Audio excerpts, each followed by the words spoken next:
there for a minute, though, right? You want to get started, or? Okay,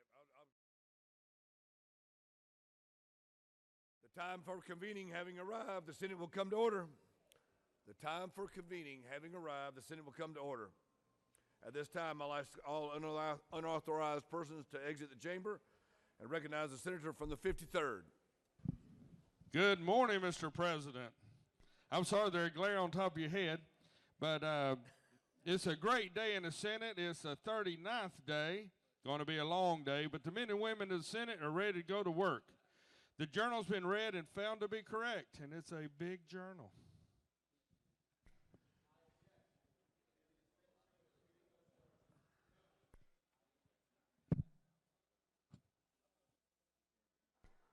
Is there objection?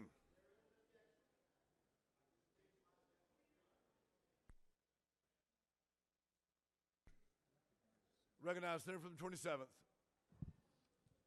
No, from there. On Friday, I proposed an amendment. It was to House Bill 790. It had my name on it. I was the one that went to Ledge Council that drafted up. I was the one that submitted it to the Secretary of Senate up front. It was read off from the senator from the 16th. I went up there. I tried to correct that. In fact, they did not correct it. So I do not agree with the journal that it says that the amendment was from the 16th. There is no rule in our rule book that states the name order on an amendment. So there was no rule broken. Again, it was my amendment. I submitted it. The senator from the 16th acknowledged that by allowing me to address it. So the journal is incorrect because of the way this amendment was handled on Friday.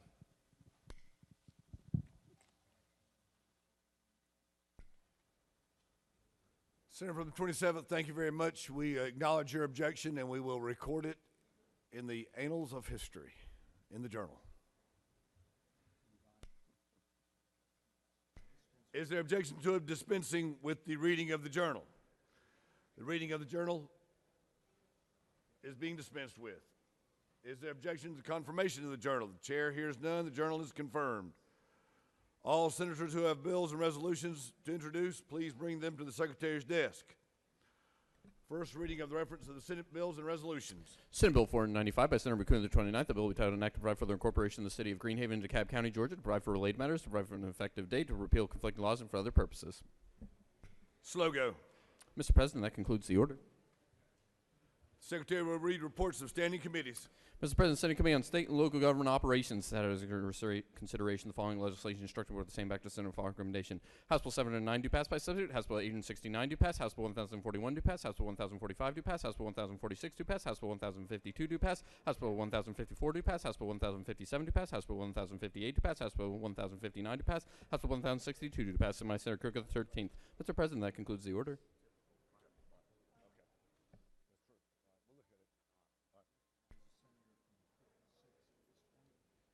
Senator from the 56th, I'd like to recognize you for a special announcement and to greet guests. Thank you, Mr. President. Senators, if I could have your attention for just one moment. Up in the gallery today, we have representatives from the Star House Foundation. This is a charity that has been based in Roswell for now 25 years. They're currently serving over 270 kids with after-school programs and summer programs and making a real difference in these kids' lives when they need it most. So I'm going to ask them to please stand up in the gallery if you would, and please give them a warm Senate round of applause. Thank you so much. God bless you.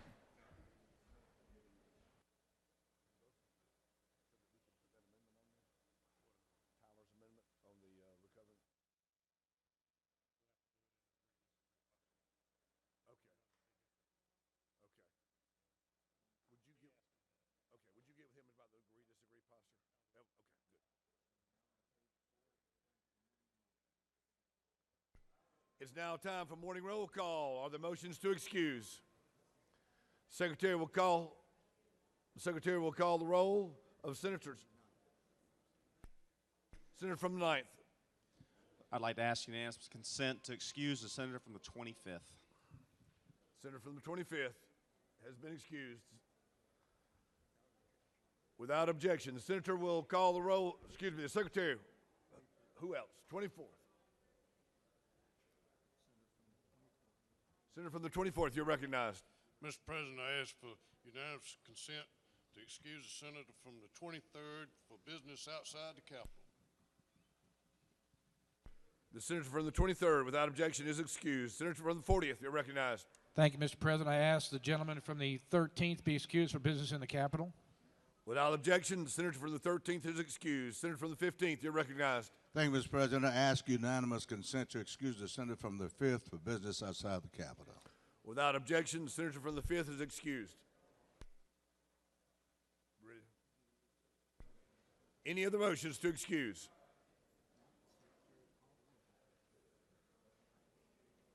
The Secretary will call the roll of senators. Signify your presence by voting the yea switch. The Secretary will unlock the machines, please.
All senators would please take your seats and cease all audible conversation.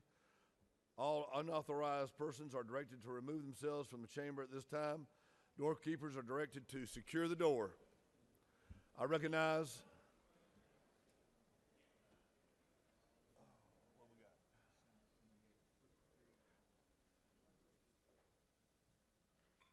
the senator for the 8th. For the purposes of the Pledge of Allegiance and the introduction of the chaplain of the day.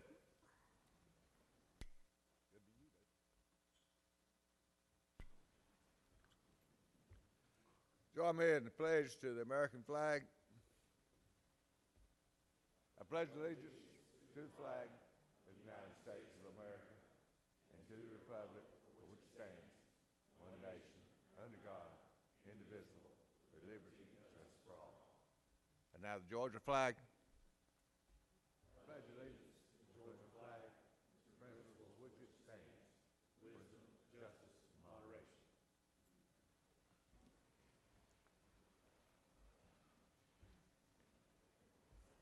It's an honor for me today to bring you my pastor to come and deliver our devotional this morning. We represent Clientville United Methodist Church. You're fixing to get a good dose of country today because Clientville consists of 2 convenience stores, one beauty shop, and we just got the Clientville Mall open here a couple of years ago when Dollar General built a store there. So this is a real metropolitan area compared to where my preacher was raised, which was in Axon, Georgia. And so if you travel from Tifton to Waycross, you run through Enigma, Willicoochee, Pearson, and another little town there. And finally, before you get to Billwood, you run by a little old country store, and that's what they call Axon. So Axon's just got one little country store.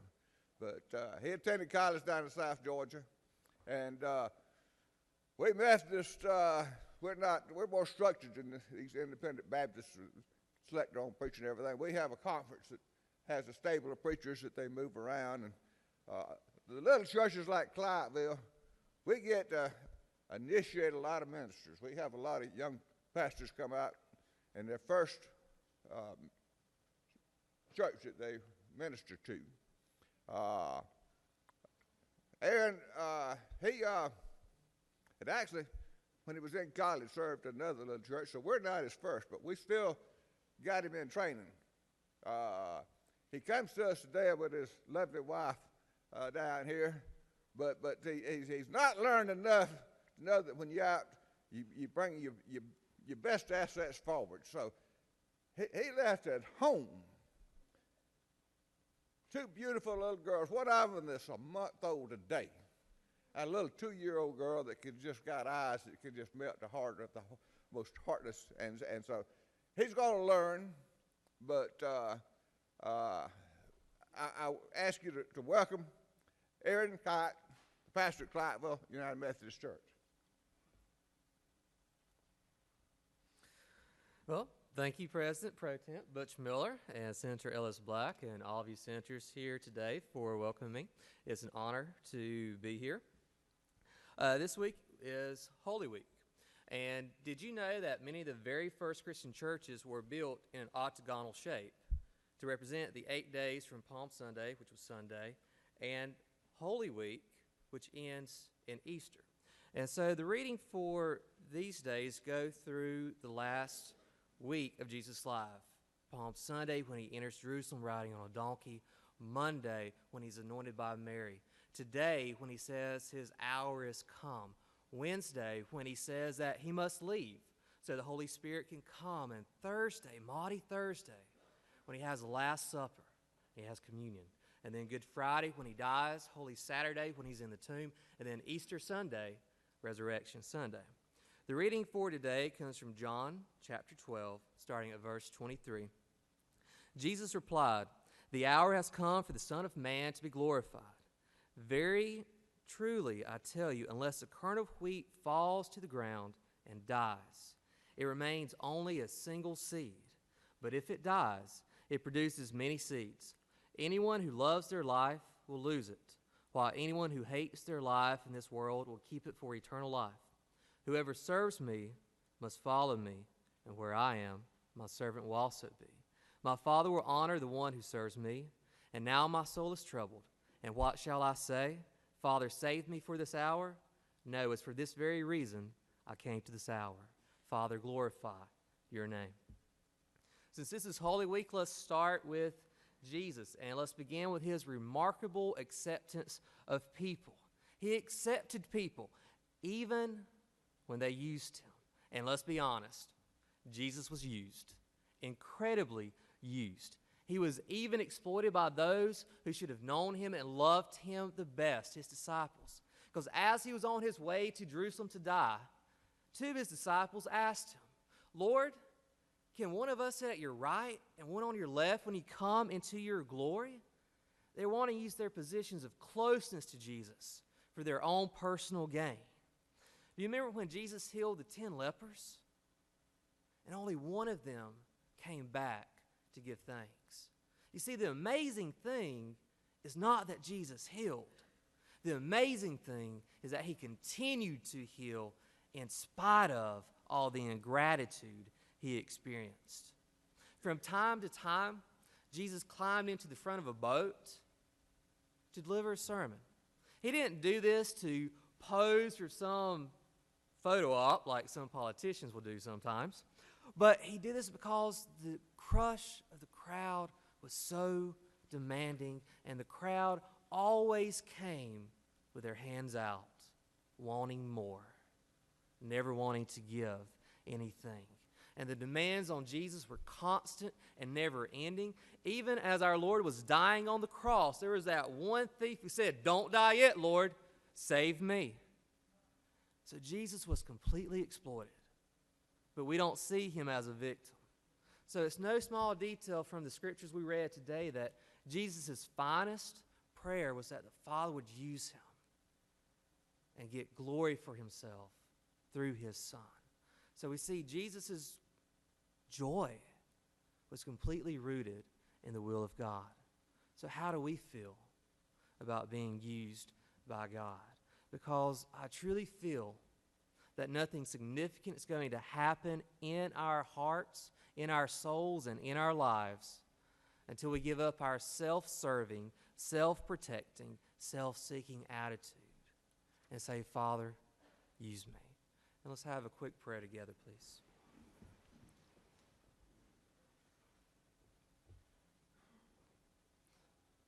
Father, we thank you that you're on the throne in heaven, but you still know everything about us. We thank you that you're a good Father. And Father, we thank you that you've given us your word. And we pray that we'll not hold so tightly to this life that we lose it. We pray a special blessing on the men and the women who are serving our nation, serving our state, serving our counties by being here today. Father, bless them. Give them your peace and your wisdom, and help us to seek after you and to do your will.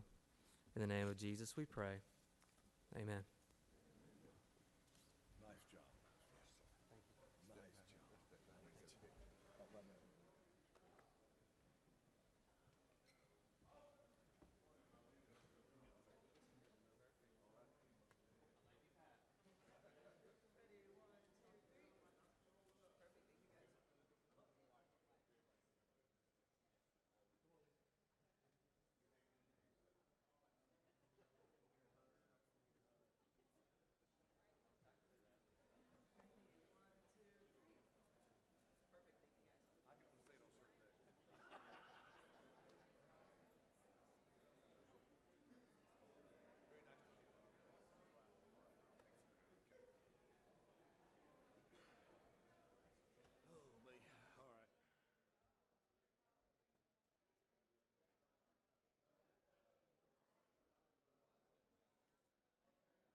Unanimous consent.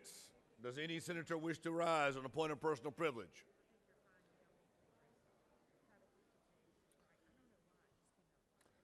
Senator from the 29th, you're recognized.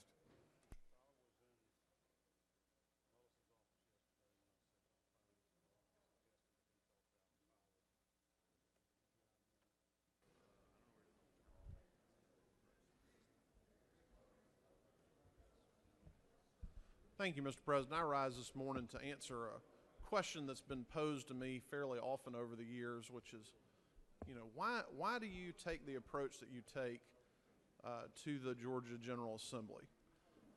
And the answer to that question really begins by asking yourself, what is the most important thing that state government, federal government, any government really does?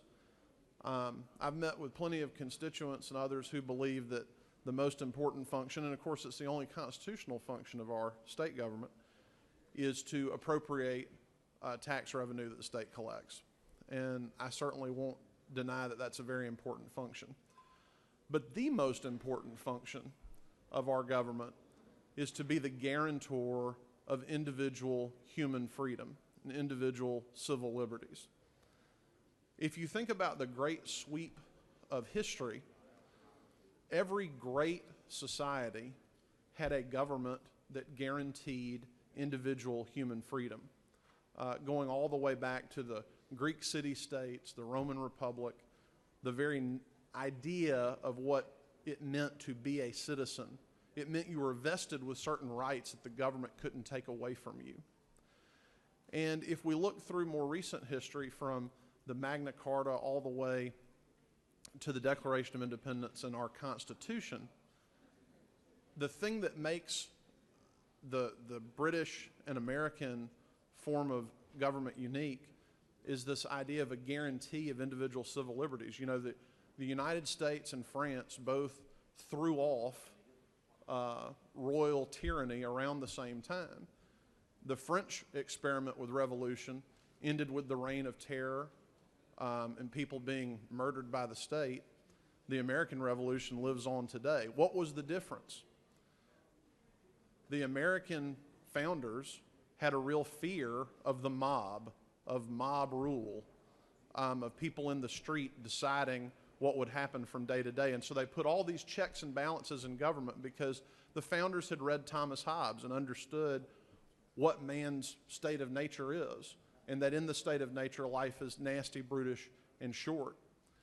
And the real guarantee, the real protection between that base human nature and having a free society where people are free to worship how they want and say what they want and be who they want is a government that protects individual civil liberties and individual human freedom.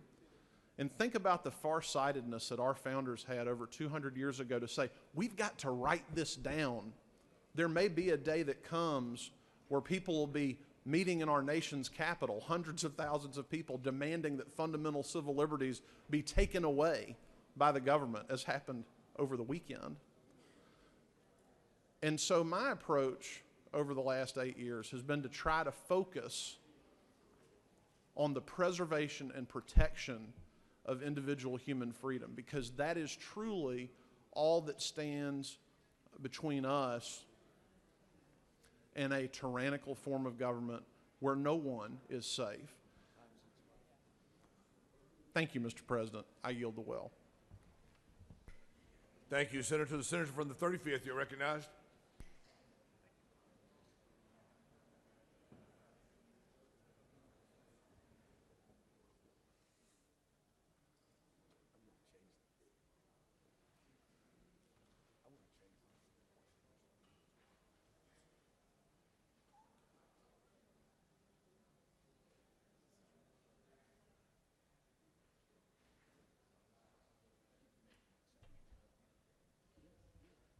Thank you, Mr. President. Senators, I am overjoyed that we have with us today the administrators of the Obadiah Seminary and University. It's a global seminary, and this a few months ago, I was able to go to D.C. and attend one of their functions. And so we have the President, Her Excellency Reverend Dr. Diane Moore Eubanks, and her husband, who is the Senior Vice President, Dr. Willis Eubanks. And they're beautiful children, and they're up in the gallery right now, and I'd like to give them a great Senate welcome. Please welcome them and their seminary who are here today. We gave them a resolution from the Senate, and we welcome you. And thank you. Thank you for coming all the way to Georgia, and we appreciate it. Thank you. Thank you, Senator. Recognize the senator from the 27th for the purpose of introducing the Doctor of the Day. Thank you, Mr. President, members of the Senate. And it's my pleasure to introduce Dr. Patrick Kindegren. Dr. Patrick grew up in Alpharetta, where he attended Milton High School and the University of Georgia. After an 8-year career in finance and IT, Dr. Kindegren pursued a career in medicine at the Philadelphia College of Osteopathic Medicine in Suwanee, Georgia. He completed his family medicine residence at Floyd Medical Center in Rome, Georgia. He has been serving the community of Morrow Family Medicine in Forsyth County since 2016. In his spare time, he enjoys spending time with his wife and $2 on Lake Lanier. He is also a big part of the reason why Forsyth County has been identified as the healthiest county in the state for several years in a row. I'd like to introduce to you Dr. Kindegren.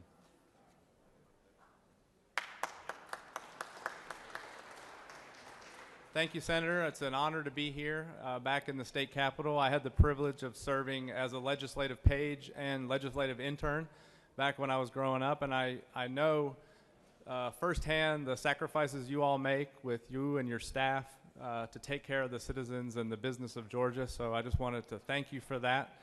And I wanted to remind you to pay attention to your own health and wellness, and after this session, make sure to go check out your local family doc and get a checkup.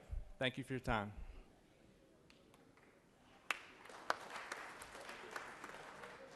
Recognize the senator from the 41st. Senator from the 41st is recognized. The senator from the 41st is recognized to introduce a special guest. The senator from the 41st. Wake him up, for goodness sakes.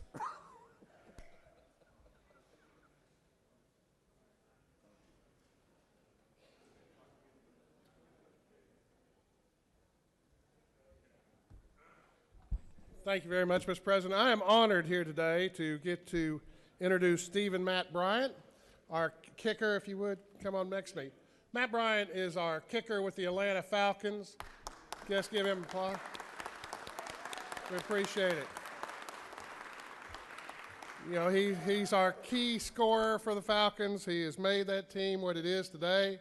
Even though he's, for a football player, a senior member at 42, he's got a 3-year contract extension. Is that true? Yes, sir. That is fantastic. We're honored for his achievements. He's from Baylor. That's all right. But he's been around. He's played around the world. We're just honored that he's here in Georgia now, contributing to the success of our Falcons. And we know that Falcons hopefully will go all the way next time and take it to the Super Bowl. And Matt, we're honored that you're here today, and hopefully a couple members can take a picture with you over there. Thank you so much. Thank you, Senator. It's all right. Can you say one word? Go ahead. Go ahead. Say one word, Matt. Hey, no, I want to thank Dewey for bringing me and Kevin Winston here. It's been a great experience. We've gotten a lot of support from, I hear there's a lot of season ticket holders, so we appreciate everything, and again, thanks for having us.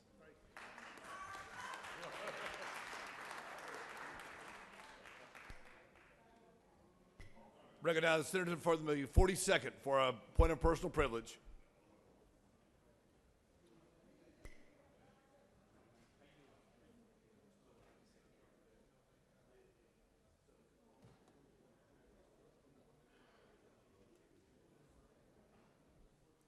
Thank you, Mr. President. This morning, Senators, I have placed on your desks the annual Georgia Domestic Violence Fatality Review Project annual report. This is a publication by the Georgia Commission on Family Violence in partnership with the Georgia Coalition Against Domestic Violence. Please take a few minutes to flip through it. I'm going to mention a couple of the big takeaways to you right now, though. It was just released this month, and the focus of this year's theme is on intimate partner stalking. Specifically in the context of relationships that end in homicide. I did not know this until reviewing this report, but the presence of stalking in intimate partner relationships is actually a pervasive problem. 4% of women and 2% of men are stalked each year in the United States, which means that over 310,000 Georgians may have been stalked every single year. There are 5 chapters in the Fatality Review Report. There's an analysis of stalking behaviors in the context of an intimate partner relationship. It also goes into electronic stalking and tech safety, very appropriate for this day and age. Intimate partner stalkers are the most dangerous type of stalkers, and stalking is a risk factor for homicide. That's probably the biggest takeaway, is for all of us to know that stalking is a risk factor for homicide. In 74% of reviewed stalking cases, a temporary protective order was violated prior to the fatal incident. So there are a lot of missed opportunities to raise a red flag in cases where individuals are being stalked. And also, we should all be aware that many bystanders witnessed these tragic events. Witnesses to the homicide were present in 56% of the reviewed stalking cases, and 38% of the witnesses were children. So as we go forth at the end of this session, please do take a few minutes to flip through this and note how dangerous stalking is, that stalking is much more pervasive than you might have thought, and that it is a significant risk factor for homicide in intimate partner relationships. Thank you, Mr. President.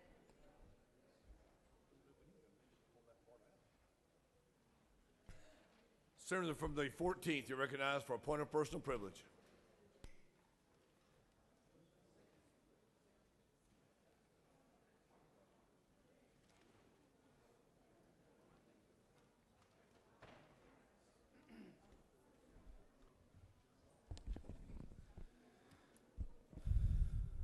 Good morning, Mr. President, members of the Senate. I rise today to share a very disturbing incident that occurred this past Saturday at the Atlanta Home Show at the Gallery in Cobb County. It's a facility that's a gym not just for those in the Cobb delegation, but for the entire state. You see, it was brought to my attention that a young lady that paid for a booth at the show had someone that refused to exit her booth after being asked repeatedly. The lady continued to sit in one of those seats reserved for customers or prospects interested in the exhibitor's product, even after she stated she just wanted to sit there and do her email and social media. After the exhibitor closed the lady's iPad and stated that she would get security if the assailant did not leave the booth, the woman jumps to her feet, swaps the exhibitor's phone to the floor, and aggressively approaches.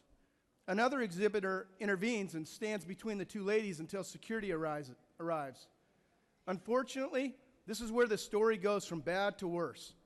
The security officer, an off-duty domestic officer, states that this is assault, lady. Do you, the exhibitor, want to press charges? Of which she says yes. The assailant is taken off out of the booth, but allowed to remain in the show.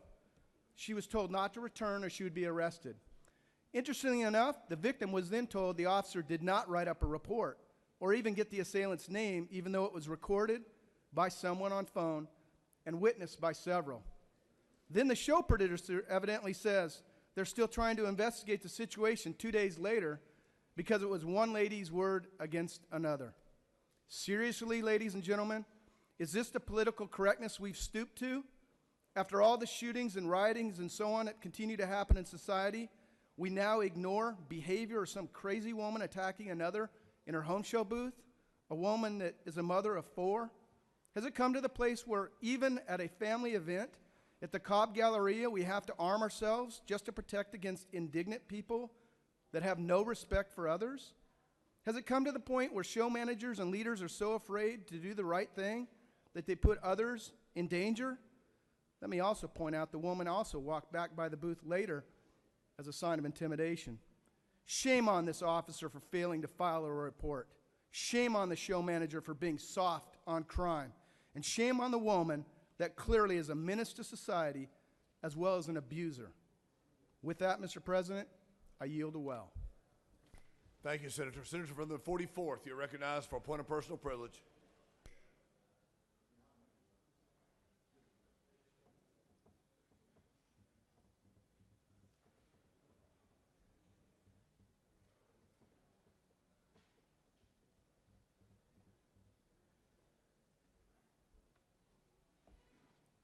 Thank you very much, Mr. President.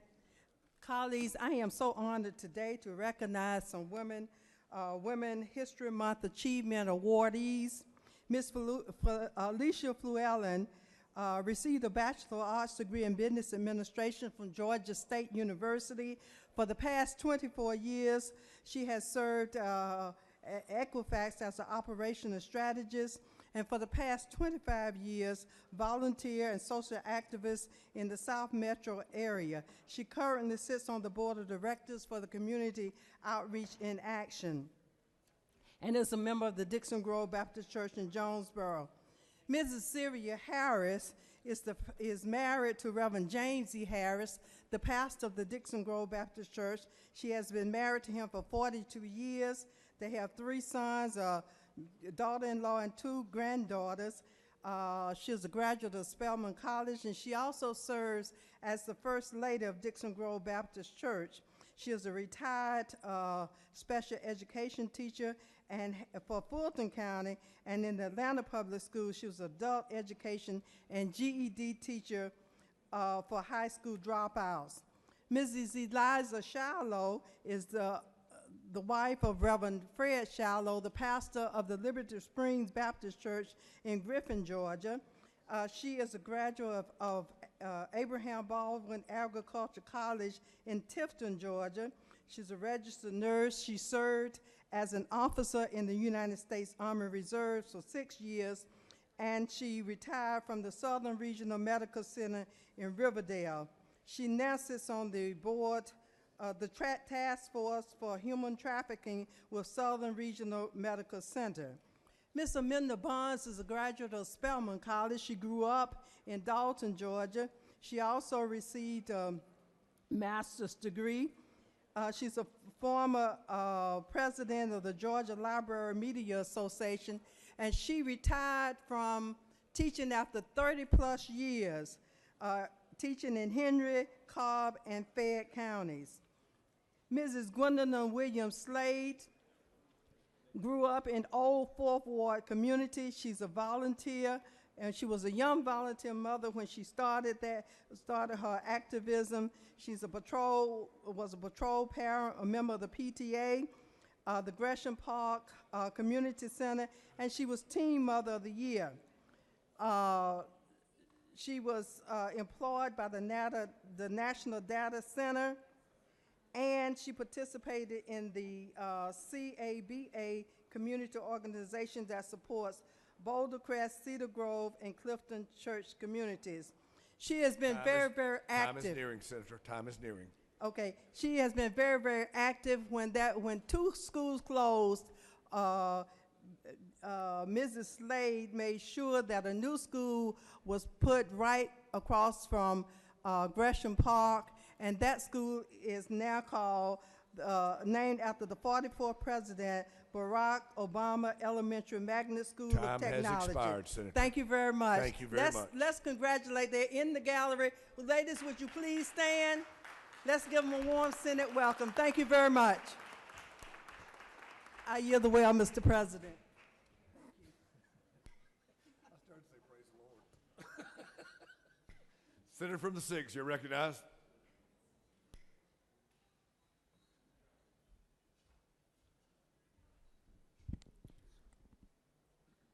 Thank you, Mr. President. Last Friday morning, when Governor Zell Miller's death was announced, I sat at my seat overwhelmed. Unlike many in this chamber, I did not serve with Governor Miller. I didn't call him friend, colleague. I never even met him.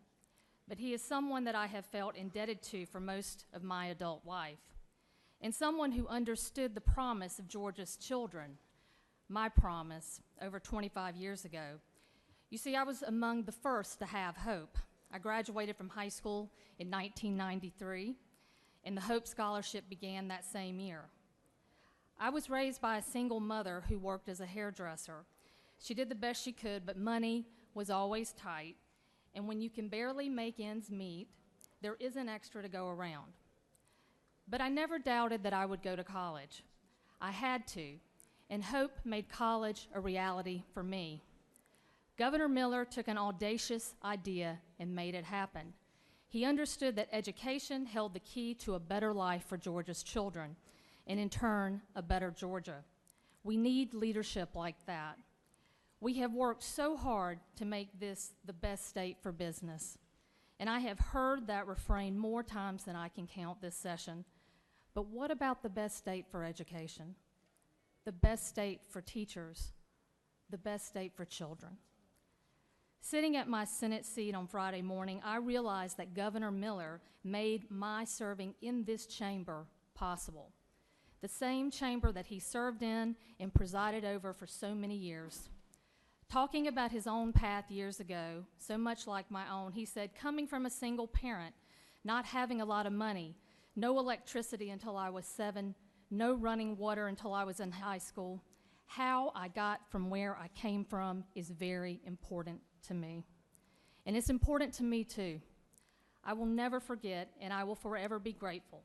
And I can promise that I will do everything I can to build on his legacy, to be audacious, to be bold, and to put our children first, always.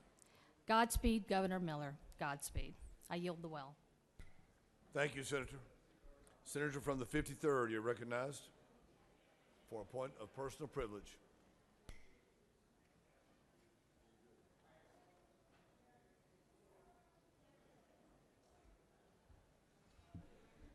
Mr. President, ladies and gentlemen, I find myself somewhat perplexed today, a little confused, saddened, and deeply concerned. Serious issue. Today, one can go into a pet store and not buy a dog or a cat. I'm just appalled. We must find a solution. This year we had an internal battle about puppy mills and pet stores, and Senator from the 47th playing with his dog now. But let me quote something to you. Very important to me.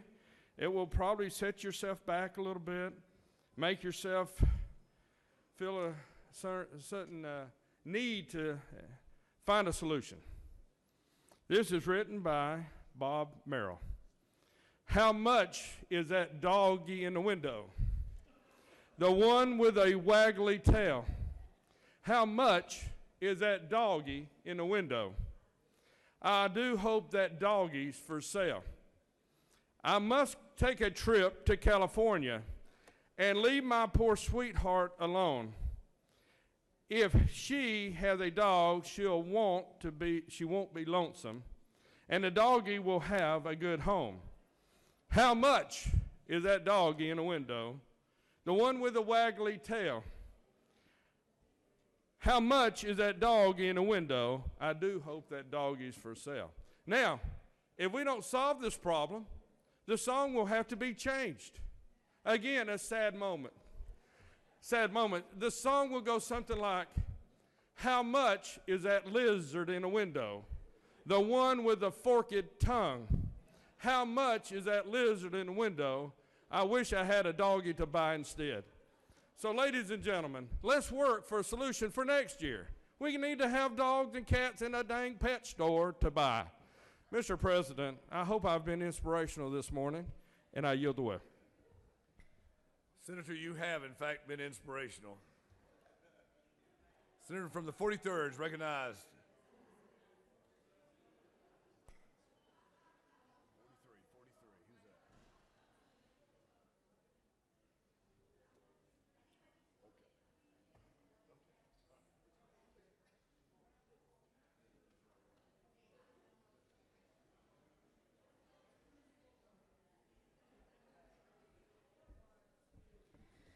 Thank you, Mr. President, and good morning.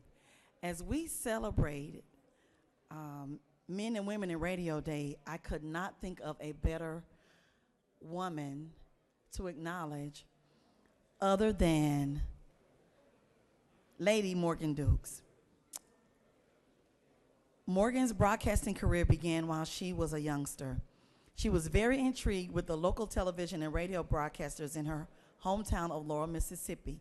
In fact, so intrigued that she knew that she would one day join the ranks of them.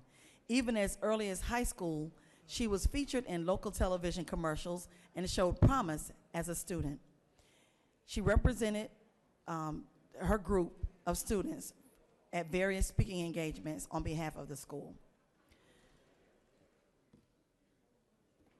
Morgan went to join WHSY FM, also in Hattiesburg, and expanded her broadcasting career as a television reporter, program director, and radio host of several other stations in Mississippi, Alabama, and Georgia.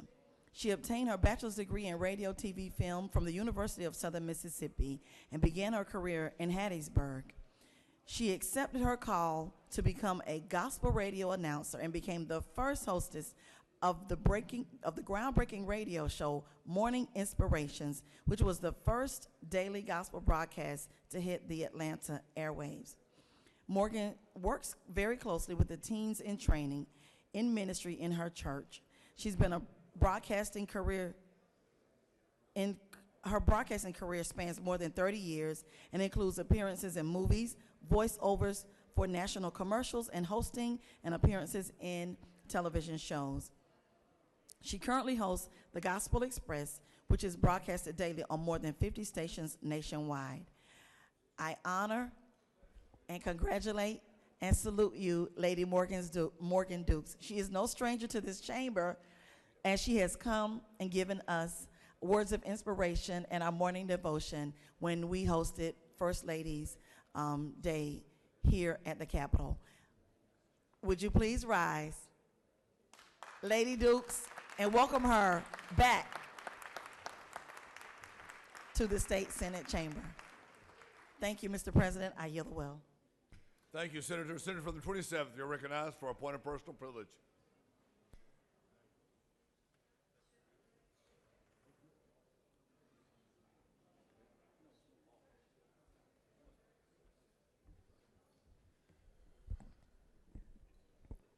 Thank you, Mr. President, members of the Senate.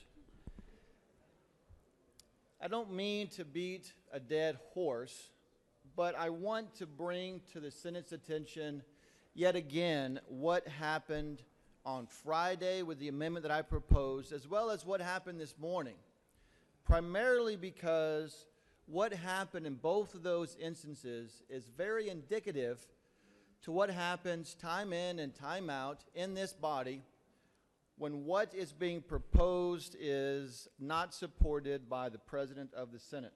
Again, to make it very clear, on Friday, I proposed an amendment, this amendment right here, to HB 790. I went down to Ledge Council, had them drafted up, told them that I wanted to add the RFRA language to it. I did have a conversation with a senator from the 16th. He decided that he was going to sign on to it with me, and he signed on the line, and I signed right above him. In this book, in our rules, there is nothing that states where a senator must sign for it to be designated as his amendment.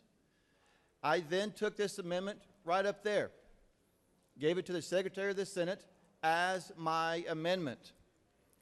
It was read as a senator from the 16th amendment. As soon as I heard this, I went up to the Secretary of the Senate again and reminded them that it was, in fact, my amendment. Nothing was done.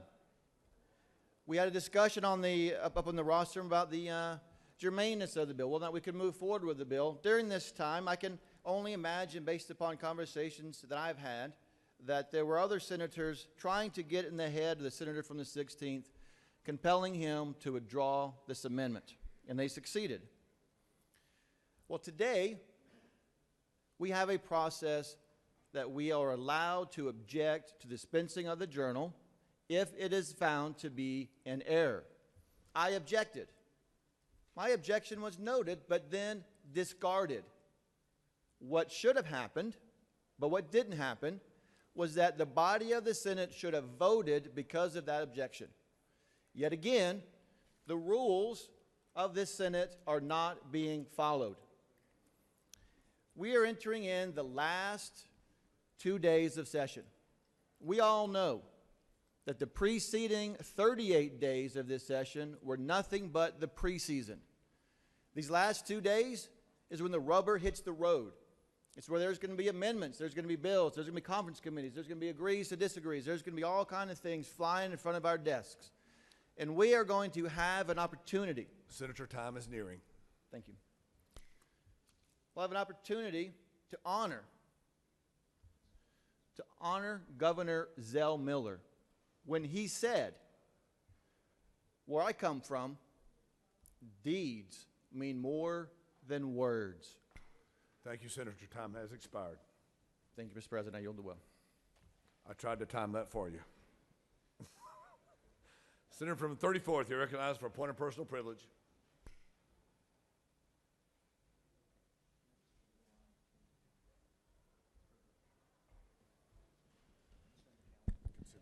Thank you, Mr. President. I wanted to share with my colleagues, this is a mailing I had done in 1998. At that time, I was on the local school board down in Clayton County, and we were nonpartisan.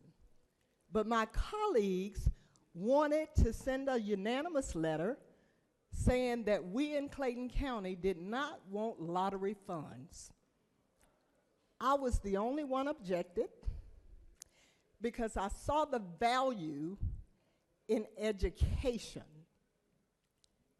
I just wanted to say, when I met then Governor Zell Miller, we took this picture because he applauded what I stood for. And I stand here today not knowing I would even be in this chamber as one of 56. But when you're on the right side, you know that people will see you for who you are. I wanted to rise this morning to say, rest in heaven, Zell Miller. We all have a day. We just best do right while we're on this side. And Mr. President, with that, I'll yield the well.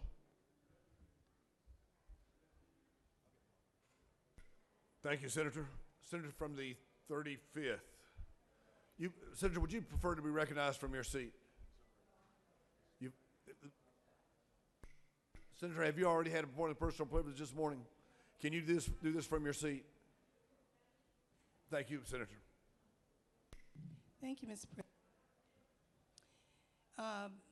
I just wanted to recognize the fact that I just saw on my phone that a strong woman leader in Atlanta who we were going to go to honor this Friday, and her name is Rita Samuels.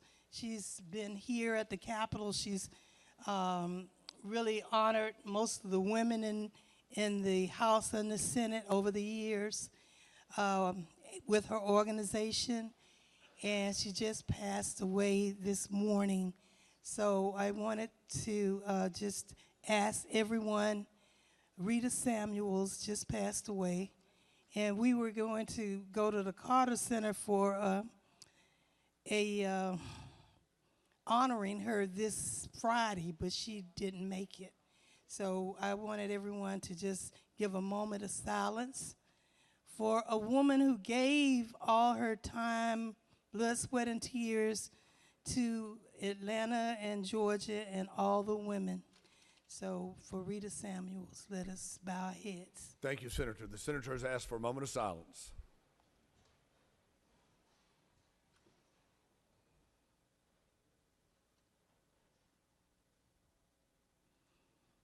Thank you, Lord. Amen. Thank you, Senator.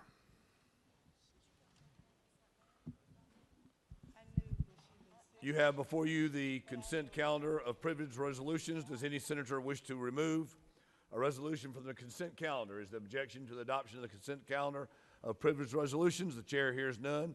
Resolutions of the consent calendar are adopted. Too late, I just banged it. You have before you consent calendar resolutions creating Senate study committees.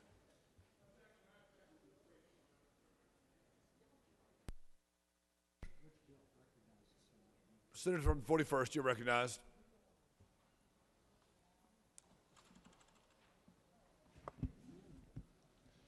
I had lodged an objection. Was 752 on the first list that you brought up?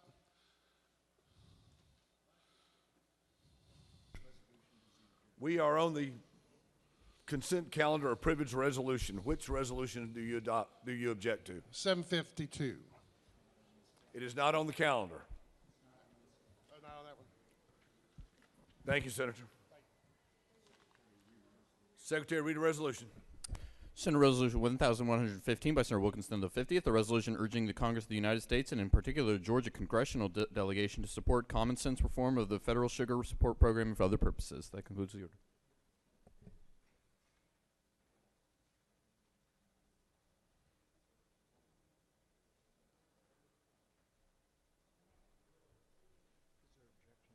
Is there objection to the adoption of the consent calendar or privilege resolution? Is there objection to the adoption of that resolution?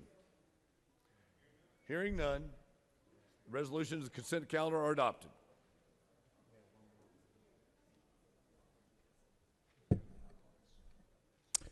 Secretary, read the resolution. Senate Resolution 1135 by Senator Parent of the 42nd, a resolution recognizing the importance of universal screening and early intervention in the prevention of substance abuse disorders among Georgia youth and for other purposes. That concludes the order.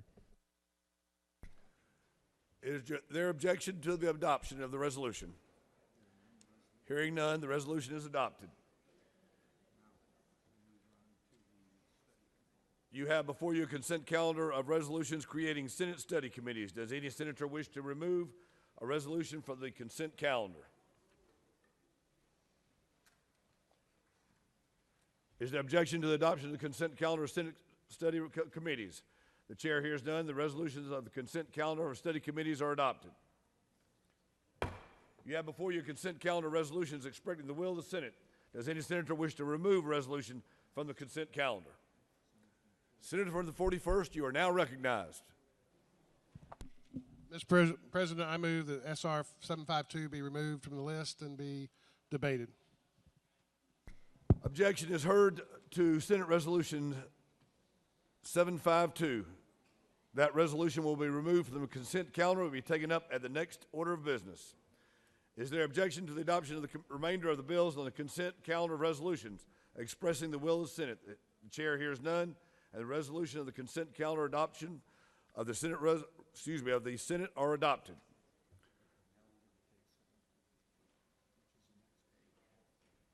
Mr. Secretary, if you will read Senate Resolution 752.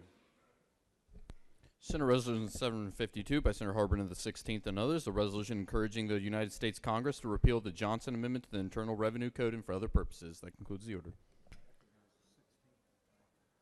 I recognize the senator from the 16th for 5 minutes.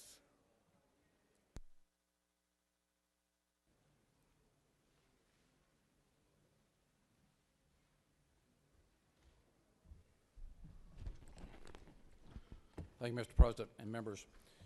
The Johnson Amendment was passed in 1954 with the help of Lyndon Johnson.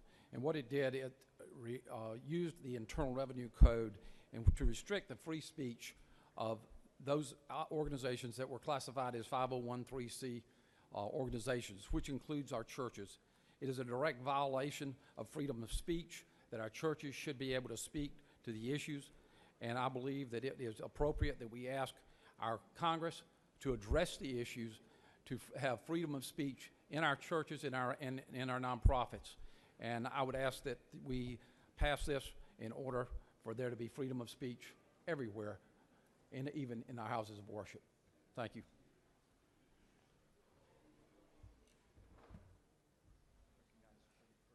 Thank you, Senator. Recognize Senator from the 41st.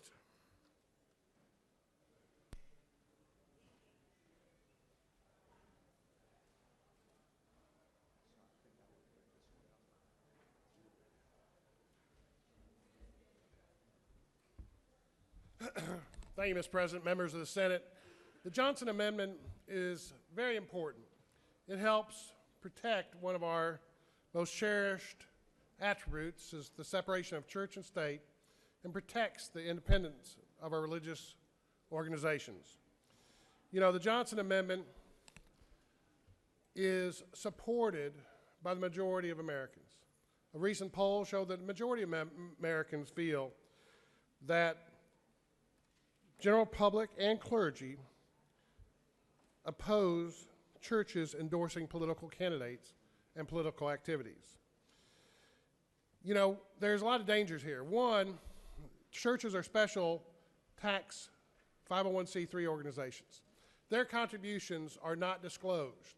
What we would be doing is allowing churches to make contributions and therefore people to give churches money and to shield themselves from campaign finance laws, running through a religious organization, untold amounts of money without knowledge of where that money's coming from. It's a danger. And it's also something that concerns many churches. The Catholic Church says no matter what the law is, that they would not participate or create a PAC. The risk of partisan religious super PACs is certainly a concern. And that is why a recent National Council for Nonprofits with 25,000 organizations released a statement opposing the proposed repeal of the legislation. And the Johnson Amendment included a letter of support from nonprofits and nonpartisans signed by more than 5,000 organizations. A Faith Voices letter signed by more than 4,300 religious leaders. And a letter of more than 100 denominations and major religious organizations signed the letter from the National Association of State Charities officials.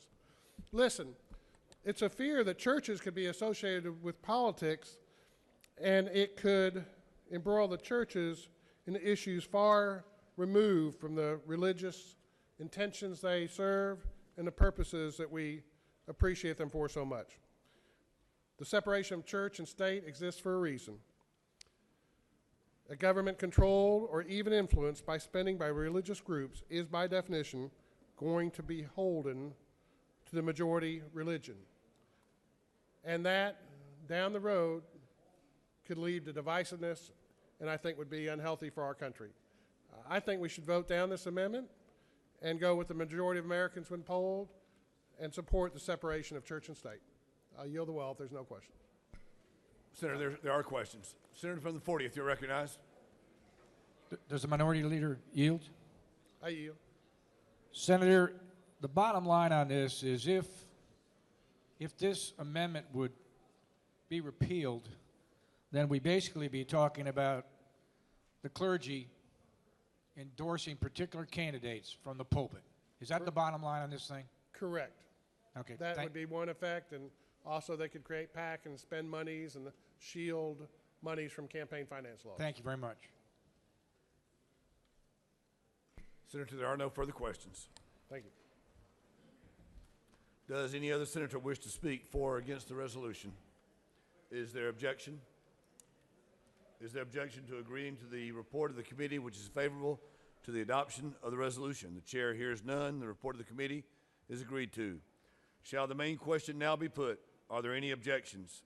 The chair hears none, and the main question is ordered. Shall the resolution now be adopted? The question is on the adoption of the resolution. All those in favor of the resolution will vote yea. Those opposed will vote nay.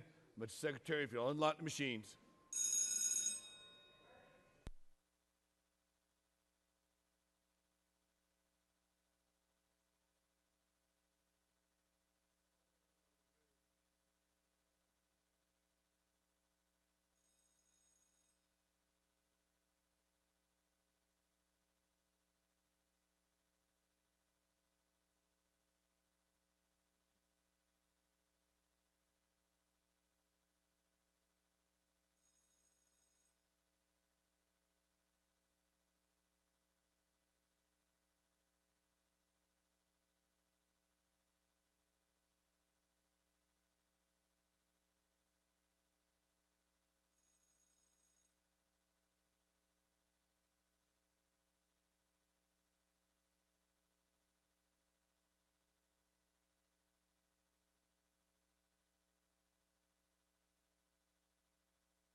On the adoption of the resolution, the yeas are 31, the nays are 19. This resolution, having received the requisite constitutional majority, is therefore adopted.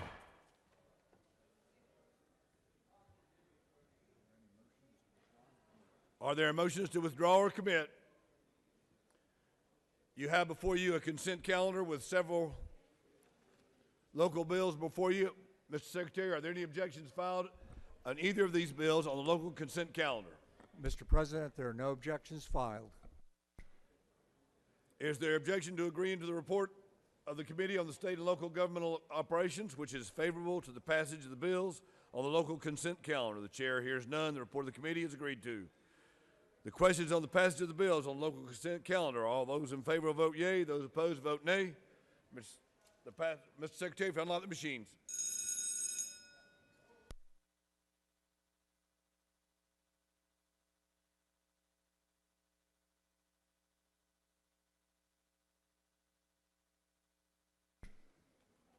Senators, while you are voting, we'd like to recognize former Senator Connie Stokes in the back of the room there.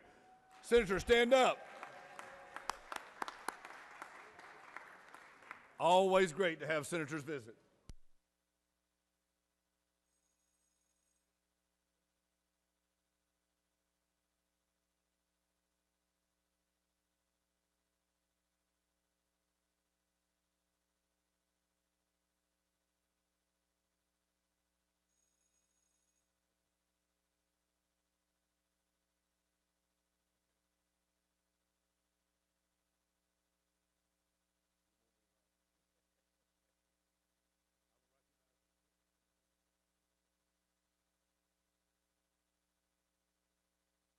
On the passage of the bills, the yeas are 48, the nays are 1. These bills receiving the local consent calendar receive the requisite constitutional majority are thereby passed. Chair recognizes the senator from the 46th. Thank you, Mr. President. I move that the following bills and resolutions be engrossed. Most of these came out of the Finance Committee and all involve tax policy. House Resolution 238, House Bill 332, House Bill 697, House Bill 59, House Bill 327, House Bill 871, House Bill 973, House Bill 929, House Bill 658, and House Bill 357. It's on the next batch. You're on that. Hey, I've been doing this for a few years. I think I got it. The senator has moved to engross House Resolution 238, House Bill 332, House Bill 697, House Bill 59, House Bill 327, House Bill 871, House Bill 973, House Bill 929, House Bill 658, and House Bill 357. Is there objection? There is objection. All those objecting, rise, stand, and be counted. All those objecting, rise, stand, and be counted. Put it on the board. Put it on the board, Mr. Secretary.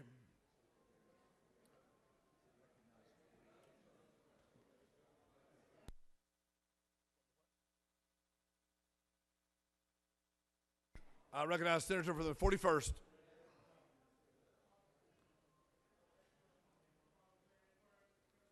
What is your inquiry? Isn't it true that a red vote would mean that you want to have open debate and chance to improve this legislation? Senator has a great passion for what he speaks. Senator from the 29th, you recognize? Parliamentary inquiry. State your inquiry. The vote we're about to take is on the motion to engross, so a yes vote is in favor of the motion to engross. That's correct. Recognize Senator from the 31st. Waves off. Mr. Secretary, if you unlock the machines.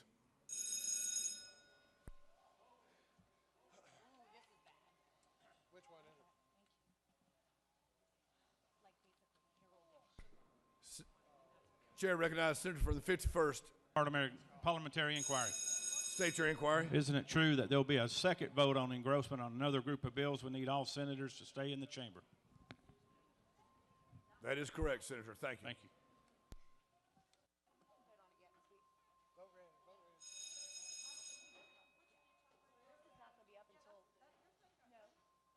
Yeah, they did both hers and the sugar. We just.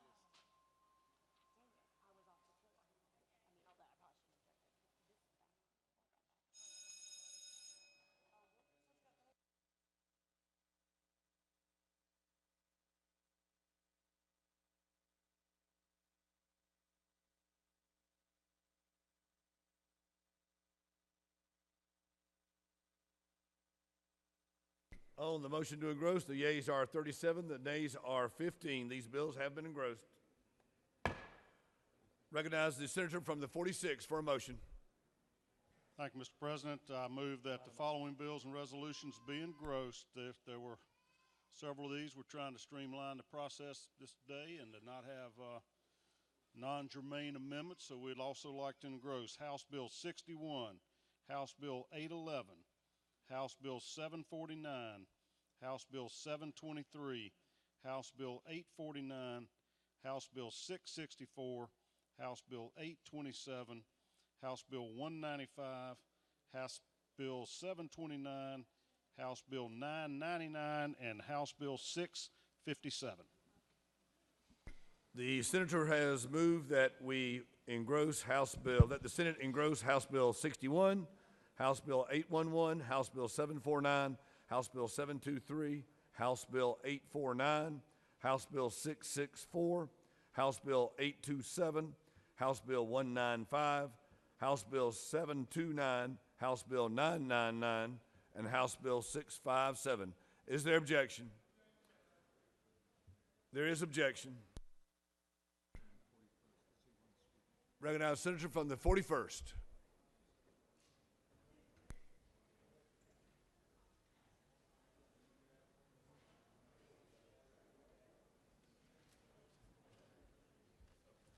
Thank you, Mr. President. Every member of the Senate, whether Democrat or Republican, has to realize you're losing your ability to improve legislation, to conduct the business that your constituents sent you up for when you engross these bills. We're engrossing over 20 bills, well over 20 bills today. More than a fourth of the bills that we're handling, we're engrossing so they can't be improved or worked on by us today. And this second group, especially, I find challenging to accept because it's not just tax bills. These include two gun bills pertaining to firearms. And these bills would allow us the opportunity to talk about bills that were put in that we had no opportunity not to discuss at all in this chamber. A bill to address bump stocks didn't get a hearing. A bill, like 45 other states require, from the senator from the 10th, to require some training before you have a carry permit, didn't get a hearing. A bill that said if you're on the no-fly list, you shouldn't be able to buy a gun, didn't get a hearing. A bill that says that you got a carry permit and the police want to see the carry permit, that you have to show it to the police, didn't get a hearing. These bills gave us an opportunity to discuss those issues, and I think that we could have improved it and made Georgia a safer and better place, at least allow us to discuss it and allow a vote to be taken on it. You know, these bills were put in by members of your body, and they wanted a hearing. They wanted to discuss it. And that opportunity wasn't given in many cases. So I hope you will vote against engrossment, allow those issues to be discussed. Thank you.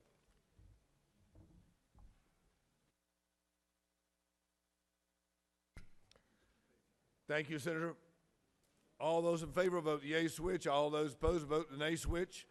Mr. Secretary, if you unlock the machines.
On the motion, the yeas are 34, the nays are 18, and the motion has succeeded. Mr. Secretary, if you'll read House Bill 815. House Bill 815 by Representative Martin of the 49th and others, a bill entitled Enactment Code Section 4286 of the OCGA relating to special license plates, promoting and supporting certain beneficial projects, agencies, funds, or nonprofit corporations, so as to establish a specialty license plate to benefit Georgia Masonic charities and for other purposes. Mr. President, that concludes the order. Recognize the senator from the 56 to present the bill.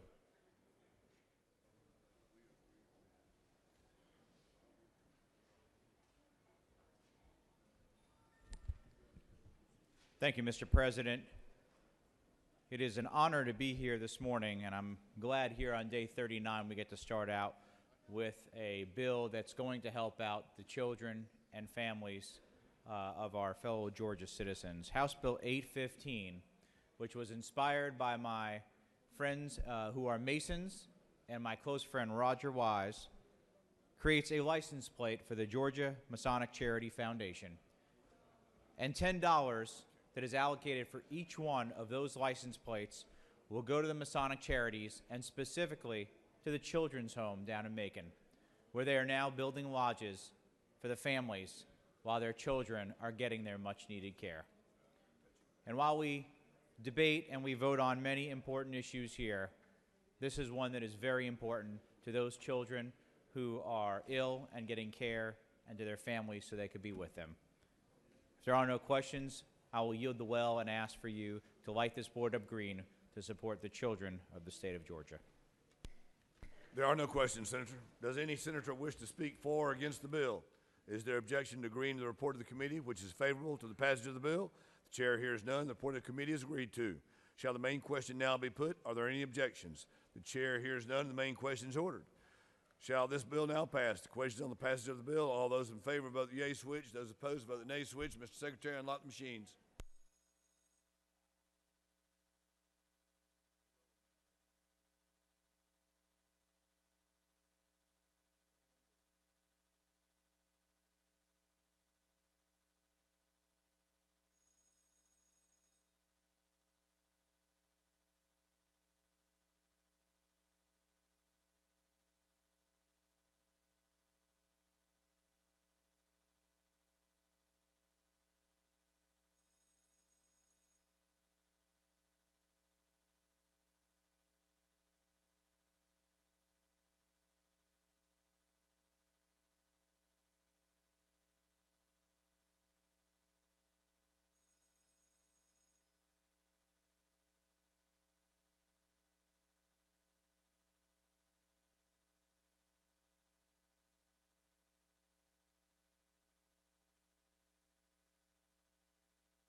On the passage of the bill, the yeas are 52, the nays are 0. This bill is therefore passed. Mr. Secretary, read House Bill 834. House Bill 834 by Representative Ballinger of the 23rd and others, a bill will be titled Enactment Article 1 of Chapter 7, Title 44 of the OCGA relating to general provisions concerning landlord and tenant, so as to provide for the termination of a rental or lease agreement for residential real estate under circumstances involving family violence for other purposes. Mr. President, Senate Committee on Judiciary offers the following substitute to House Bill 834, a bill titled Enactment Code Section 1913.3 in Chapter 7 of Title 44 of the OCGA, relating to filing of petition seeking relief from family violence, granting of temporary relief ex parte, hearing dismissal of petition upon failure to hold hearing, and procedural advice for victims and landlord and tenant respectively, so as to clarify matters concerning the effect of a temporary ex parte order and the length of time it is effective, and for other purposes. Amendment 1 by Senator Tillery of the 19th and others offers the following amendment. Amend the Senate Committee substitute to House Bill 834 by striking 45 on lines 27, 30, and 32 and replacing it with 30 at the same places, adding after line 33, D, if the court finds a party is avoiding service to delay a hearing, the court may delay dismissal of the petition for an additional 30 days. Mr. President, that concludes the order. Recognize the senator from the 23rd to present the bill.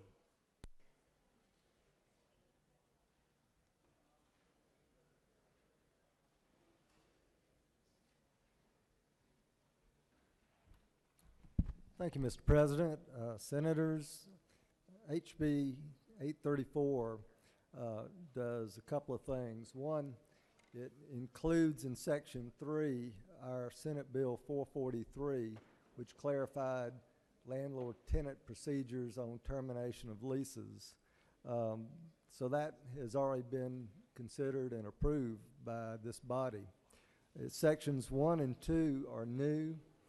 They deal with domestic relations issues. Section 2 allows for the early termination of a lease by a victim where there's been a domestic violence order issued in a civil matter or a criminal matter. It allows the victim to give the landlord 14 days notice so he or she can move, take their family to a safer location. And hopefully this will help reduce domestic violence deaths, which within the last year we're running at the rate of 149 persons dying in a given year. So that is supported by the Georgia Commission on Family Violence, as well as the Georgia Apartment Association. They recognize this is a reasonable measure to take to protect lives and persons from injury. Section 1 deals with domestic violence orders in situations where it's difficult to locate the offender to have them served. It again gives an additional measure of protection on ex parte orders, the type that are issued early in a case, but with the amendment that's offered, which I do not oppose, it is tempered so that unreasonable delay will not be had, only an extension when the defendant is attempting to avoid service. With that, I urge support for the bill 834 and would yield for any questions.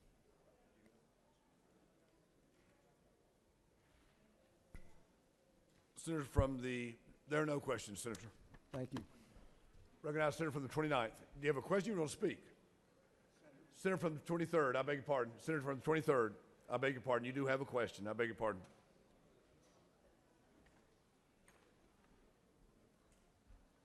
Recognize Senator from the 29th. Thank you, Mr. President. Will the senator yield? Yes. Just a question regarding lines 23 to 25. Under current law, how long would an order of this type remain in effect? 30 days. And will the senator further yield? Yes. So the language from lines 23 to 25, essentially it can remain in effect as long as the court desires until the court issues a further order? That's correct. It would stay in effect until there's a dismissal of the petition. Thank you, Senator. Thank you.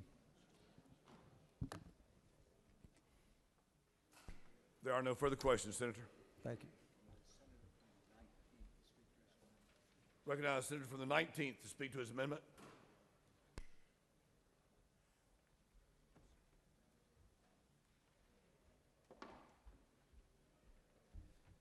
Thank you, Mr. President, members of the Senate. This amendment does what I think I heard the senator from the 29th already speaking a little bit to, and make sure that we're protecting due process, keeps the hearing time to within 30 days. If the hearing is being avoided because of service, it would allow an additional 30 days, which is what some of the concerns I think we had heard from others. I appreciate the Senate sponsor of the bill not opposing this amendment. I appreciate that from the Chairman of Judiciary, and if there are no questions, Mr. President, I'll yield the will. There are no questions, Senator.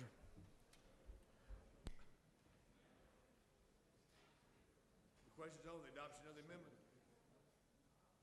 The question is on the adoption of the amendment. The question is on the adoption of the amendment. Is there objection to the adoption of the amendment? Hearing none, the floor amendment is adopted. The question is on the adoption of the committee substitute as amended. Is there objection to the adoption of the committee substitute as amended? Hearing none, the committee substitute is adopted as amended. Does any other senator wish to speak for or against the bill? Is there objection to agreeing to the report of the committee, which is favorable to the passage of the bill? The chair hears none. The report of the committee is agreed to. Shall the main question now be put? Are there any objections? The chair hears none. The main question is ordered. Shall this bill now pass by substitute? The question is on the passage of the bill by substitute. All those in favor of the bill will vote yea. Those opposed will vote nay. Mr. Secretary, if you unlock the machines.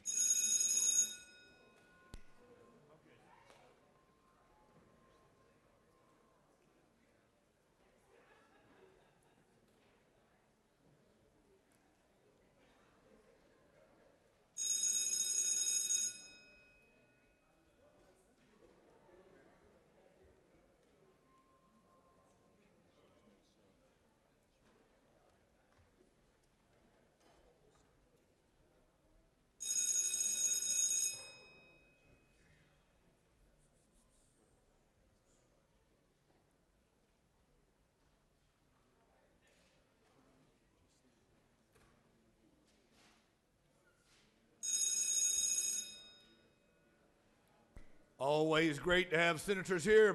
We recognize the former Senator Judson Hill.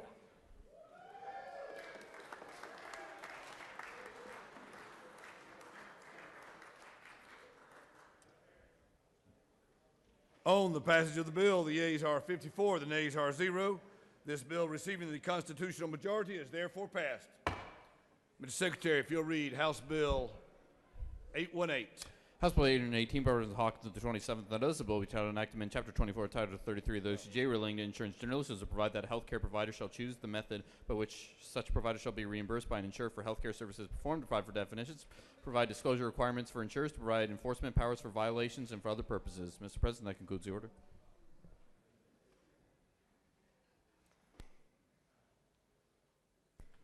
I recognize the Senator from the 53rd to present the bill. Moving with a purpose. Thank you, Mr. President. Old school right there. I bring to you House Bill 818. The purpose, in recent years, insurance companies have started paying healthcare providers using electronic payments. Using electronic payment transfer, EFTs, and virtual credit cards. These payments simply provide transparency, the word of the decade, transparency. For healthcare providers, ensure that insurance companies cannot require a provider to only use a certain method, like virtual credit card payments. That's all this bill does. It opens the toolbox, gives them a better way to receive their payments from the insurers and other entities regarding healthcare. It helps reduce the prices of healthcare for patients and other things. On your desk is a list of companies and organizations that are asking you for this vote. Mr. President, I'll be glad to answer any questions, or I will yield the well. You have a plethora of questions. Ah, good. Love a plethora of Senator questions. from the 27th. Thank you, Mr. President. Does the Senator yield? Maybe. I believe they're pretty friendly questions. Just, I appreciate your brevity, but can you help me better understand exactly what problem this fixes? Well, a lot of the insurance companies would only send money or payments to healthcare providers in certain ways, and the percentage that they get back is somewhat takes away from the payment of the insurer. Of course, with that, it only drives up healthcare costs because that percentage takes away from the money going to the provider of the healthcare. So these, when you talk about the provider, is that the insurance company, is that the doctor, or is that the patient? Who is this bill benefiting, the patient or the doctor? It will eventually benefit the patient, but it does benefit the doctor, the healthcare provider. And then the role of government in here, what government agencies are going to oversee this, and is any of this money going to flow through those government agencies? Well, this is just a law. Somebody have to sue somebody to have somebody require to provide the law enforcement of this bill. Do you know what agency will oversee the enforcement of this? I would suggest the Health and Human Care Department. Okay, thank you. Thank you. Any other questions? Senator from the 29th, you're recognized for a question. Thank you, Mr. President. Will the Senator yield? I certainly will. Thank you, Senator. Just one question. There's a reference in line 71, and you've mentioned a couple times this term virtual credit card. Yes, sir. Can you tell me what the sort of what the distinction is between just a regular credit card payment and a virtual credit card payment? Well, it's an account that they can send the payment to, whether it's in a bank or on an actual credit card, but the term virtual credit card is what's being used to explain that now. So it's just not a physical That's credit right. card. Okay. Exactly. Thank you, Senator. Thank you, sir. I can sing another song for you. Senator from the 26th, you're recognized for a question. Senator, you need some help. I'm getting old, I can tell you that. I understand my feeling. With the Senator yield. I always will for you. Senator, the problem is that if you use a credit card or a debit card, you have to set an account up, and then the bank takes out your money just for the thing. So this Absolutely. thing only allows that you can't make them have to take a debit or a credit card. That is partially the correct answer. Thank you, Senator. I could stay up here all day. I'd love to, in fact, and I miss you.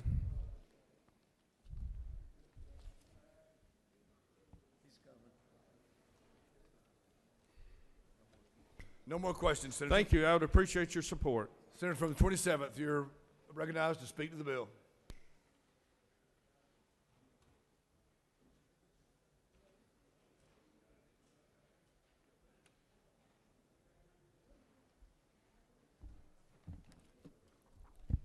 Thank you, Mr. President. I rise to talk about just an overarching philosophy that I have struggled with while I've been down here in the Senate. As many of you, if not all of you, know, that I recently got involved in politics 4 or 5 years ago, primarily because I didn't quite understand the rationale, the mentality of the bills that were passed, about why government did certain things. When I look at the Republican Party and the concepts, the beliefs, the values, the principles that the Republican Party has, and some of the bills that we pass, the two don't always jive. And in my line of questioning with the senator from the 53rd, I was trying to figure out that, what problem does this solve? What government agencies have oversight of this, so on and so forth. What I've learned in the 4 years that I've been down here is that we have a Senate chamber full of people with good hearts, with good intentions, that want to do the right things. However, the solutions that we provide to fix some of the problems that we see, they're not very sexy. They don't get very much attention. They're hard for us to explain back home if we were to really address some of the underlying issues that face our state and our counties. I'm reminded of my football coach.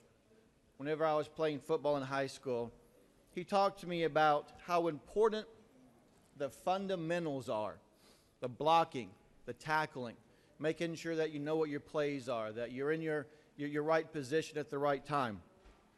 If you don't have the fundamentals correct, the fanciest plays, the best quarterbacks, the fastest receivers or running backs, they can't always accomplish what they want to accomplish. So I asked myself, what are the fundamentals to government? What are some of the blocking and tackling things that we need to focus on while we're down here passing laws and looking at budgets and so on and so forth?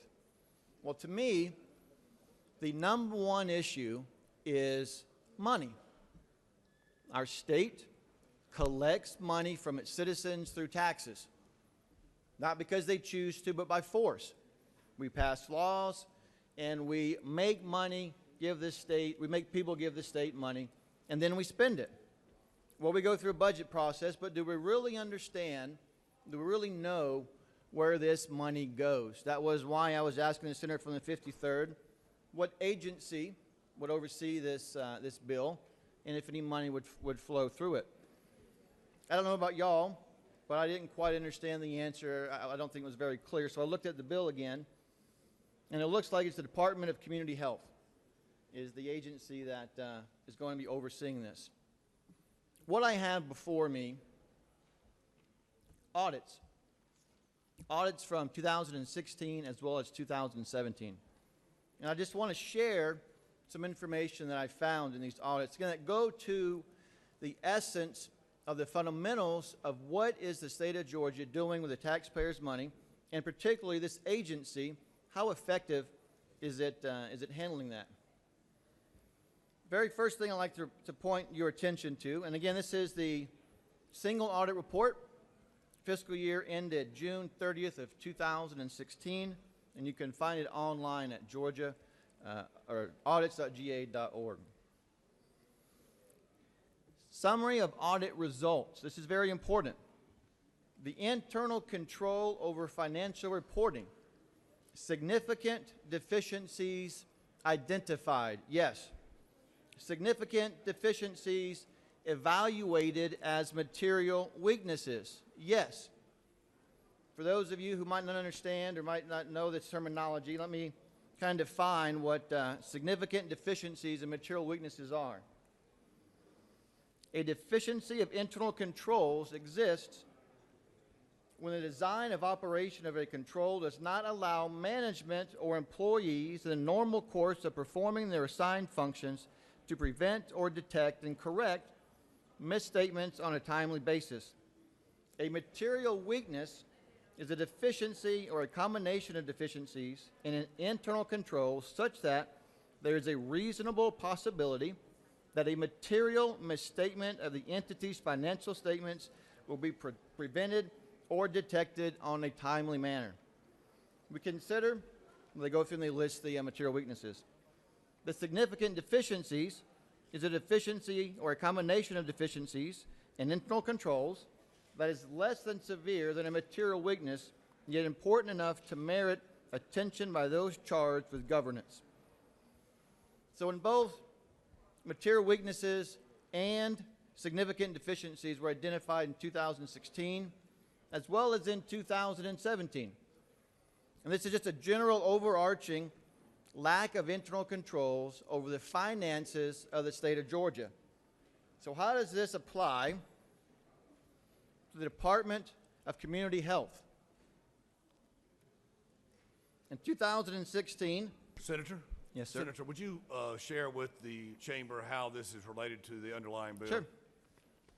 In the bill, it refers to the Department of Community Health, that the care management organizations are going to enter in contracts with the Department of Community Health, and we are reviewing how well managed the Department of Community Health is to entertain and to be able to effectively do this. If they are having issues fulfilling the commitments they've already made and we want to give them additional responsibilities, how are they going to handle that?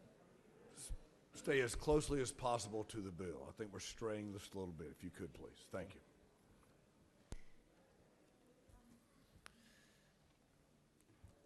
All righty. Risk management. I believe that applies pretty specifically to the transfer of money, whether it's through cash, whether it's through ACH, credit cards. We want to make sure that any risks that the patients, the doctors might have in dealing with the Department of Community Health will be mitigated. And if it's not the case, then we need to be made aware of that. In this report, the Department of Community Health should strengthen controls over its application risk management program. DCH is responsible for establishing and maintaining IT risk management programs as required by the Georgia Technology Authority. And I can be back when it's applicable, Mr. President, to talk about the Georgia Technology Authority. Standards relate to assessing managed IT risk. Further, DCH is required to conduct periodic risk analysis to ensure that appropriate cost-effective safeguards are incorporated into new and existing systems when significant system changes occur. In addition, DCH is also responsible for establishing and maintaining a system of security plan, performing biennial system reviews involved in administration by the U.S. Department of Health.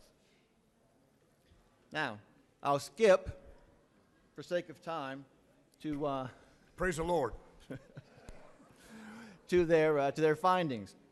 We noted risk is assessed during major changes to one of the several Medicaid automated data processing systems through DCH change management process. However, a formal risk analysis process has not been established and does not include all the data.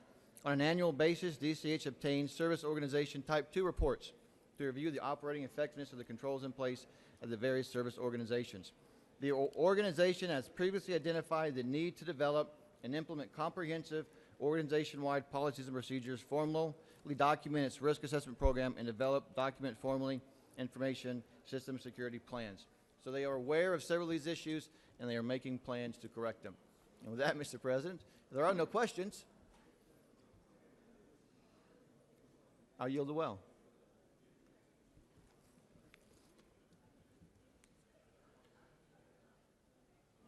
You have a plethora of questions, Senator. All right, I'm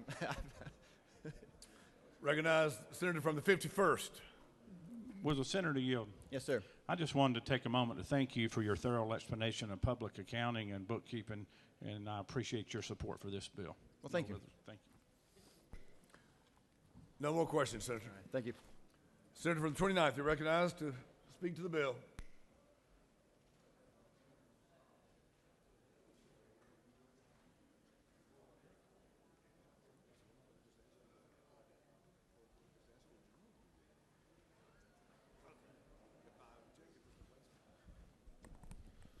Thank you, Mr. President. I just wanted to say my question earlier to the distinguished rules chairman was not to indicate any opposition to this legislation. I think that we often talk about wanting to make our state more business friendly and make it easier for people to do business. And clearly, for folks that are in the field of providing health care, having this additional flexibility in terms of how to handle payments that come in and how they ultimately get paid, I think is a very important public policy. It's one that we've supported in this chamber for many years, going back to the various efforts in this chamber and in this legislature on prompt pay. And so I think it's very important that we move forward on this particular issue. I think that again, this is just about giving some additional flexibility to the folks who are taking care of Georgians. It's making sure that healthcare providers are able to make this decision and they're not forced into how they handle their payments and how they are able to run their business. And so I think it goes fundamentally to the philosophy that has been expressed in this chamber many times on other related issues. I'm very happy to support the bill and appreciate the distinguished rules chairman for bringing it to us. If there are no questions, Mr. President, I will yield the well. No questions, Senator. Does any other senator wish to speak for or against the bill? Is there objection to agreeing to the report of the committee, which is favorable to the passage of the bill? The chair hears none. The report of the committee is agreed to. Shall the main question now be put? Are there any objections? The chair hears none. The main question is ordered. Shall this bill now pass? Questions on the passage of the bill? All those in favor of the bill, vote yea. All those opposed to the bill, vote nay. Mr. Secretary, if you unlock the machines.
All in the passage of the bill, the yeas are 49, the nays are 0. This bill, having received the requisite constitutional majority, is therefore passed.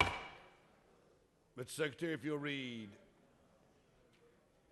House Bill 301.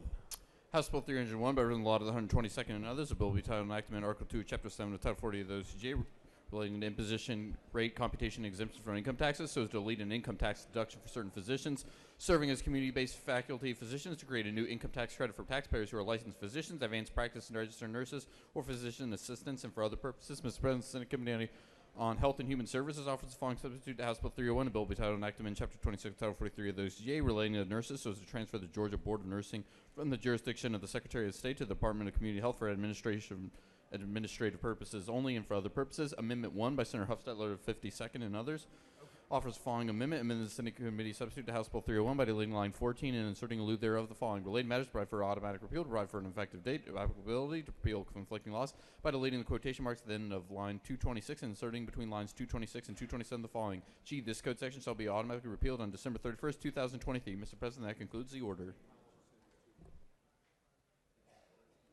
Recognize the senator from the 45th to present the bill.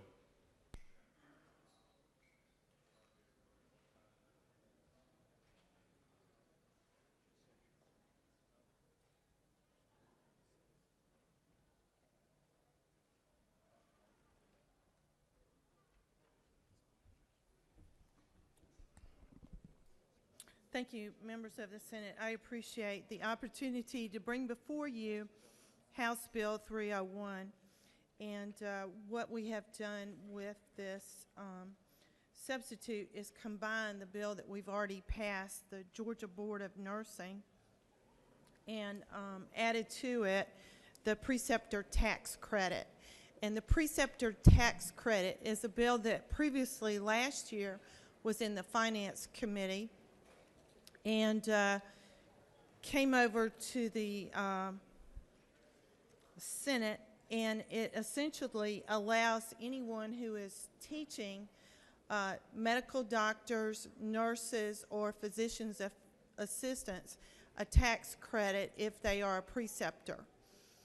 So I'll be glad to answer any questions. There is an amendment on it. Amendment number 1 puts a sunset clause on those tax credits, and I agree with that amendment and have no problem with it. The House did have a substitute this morning that I did not know about in the House Rules Committee. And I did get the opportunity to review it, and I took it to Legislative Council. I agree with the changes. They're just technicality changes on definitions of what is a preceptor, what is a provider, and I agree with those changes. Unfortunately, I could not get it out of Legislative Council. It's in editing right now, but I do agree with the House language, so when it goes to Conference Committee, I would agree with the House changes. I'll be glad to answer any questions, and I'm sorry I don't have that completed. Be glad to answer any questions. If not, I ask for your favorable consideration to House Bill 301 as a substitute and agree with the amendment number 1. There are no questions, Wait, Senator. wait. Whoop. Late arriving information. Late arriving amendment information. Mr. President, could I get this printed and have it put on the desk real quickly? Or up on the... Certainly. 56. Yes, thank you. Recognize the senator from the 52nd to speak to his amendment.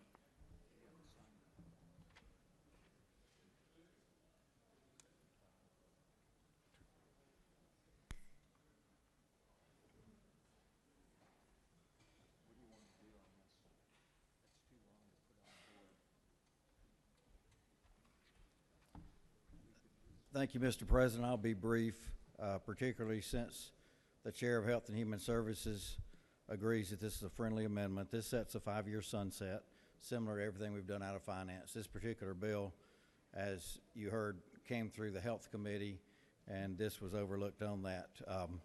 This is being done in many states. I know Missouri recently, I believe it's 47 different tax bills they put on sunset, some 4 years, some 3 years, some 2 years. Our position from the study committee this last year was to go 5 years. We didn't know that we would have the data on that. And also the chair of that study committee has that these should be revisited and looked at on a 5-year basis, 20% each year. That language was stripped out in the House. they haven't been agreeable to that, and we're hoping that we can get that language back in at some point. We're making an effort to do that. If there's no questions, I'll yield the well. No questions? No questions, Senator. No questions, Senator. Recognize the senator from the 27th.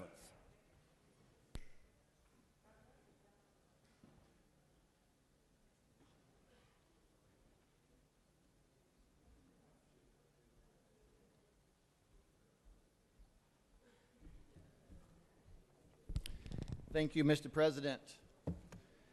I know that a lot of the information that I am going to present, it's again, it's boring. I'll be frank with you. It's part of the blocking and the tackling. It's part of those things that when you're trying to be good in sports, you hate it. When you are trying to be good in business, it's not always, the fun stuff to do. But again, I believe it is very, very important for us to understand. And so I can kind of preempt any question that might come. This bill has to do with the nurses coming out from underneath the Secretary of State's office. So what I would like to do is just underscore and express the ineptness and the mismanagement the Secretary of State's office has had over the past umpteen years. And the best way to do that is not to use my own words, not to use the things that I say, but to use an objective third party, such as the state's internal audit department. In 2016, they audited the Secretary of State's office. And there's about 4 or 5 different audits in 2016, and then we will address the results of those audits, if they were changed or not, in the 2017 audit. Again, this is underscoring the importance of why these nurses need to get out from underneath the Secretary of State's office. Again, I've already talked about internal control deficiencies and weaknesses. They identified a significant deficiency, meaning that you cannot rely upon the internal control environment. You don't always know where the money that's being appropriated to the Secretary of State's office is going. In fact, it says the Secretary of State did not adhere to relevant statewide requirements related to encumbering funds and documenting expenditures. The state budget accounting practices requires liabilities and expenditures to be recorded when a vendor has been selected and a purchase order approved or a contract executed. And general budgetary basis expenditures are recorded based on encumbrances. This differs from general accepted accounting principles in that goods and services need not have been received for liabilities and expenditures to be recorded. State organizations included in the Appropriation Act must account for payables in conformity with both the encumbrance process as well as the gap that must have confused those in the Secretary of State's office. The Secretary of State is responsible for establishing and maintaining a system of internal controls designed to provide reasonable assurance of accurate financial reporting and compliance with applicable statutes and regulations, as well as statewide policies and procedures. The Secretary of State is also responsible for documenting its controls. Documentation of controls is crucial to the effective design, implementation, and operating effectiveness of the Secretary of State's internal control system. Policies for recording expenditures of the state's budgetary basis of accounting, not GAAP, but the encumbrance process, as described in the statewide accounting policy manual, require encumbrances to be supported by an approved purchase order, or PO, on an executed contract that contains all the following criteria. So this must be confirmed on a purchase agreement. Confirmed vendor, specific services or goods, specific price for the service of goods, stated time or range of time for delivery or completion of service of goods. The Georgia Procurement Manual, Section 6.3.1, further requires POs to contain an authorization signature. Senator? Yes, sir. As we discussed earlier, let's make sure we're staying to the subject matter. The Secretary of State's office and their inability to provide the needs and services that the nurses require. That's why we're pulling them out from beneath the Secretary of State's office. Is that? It'd be a great item for the points of personal privilege. Well, you cut me off.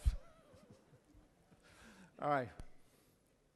I'll scoot down then to during the testing, when they were testing these procedures, they found that 32 encumbrances totaling $871,000 were established by the Secretary of State as fiscal end.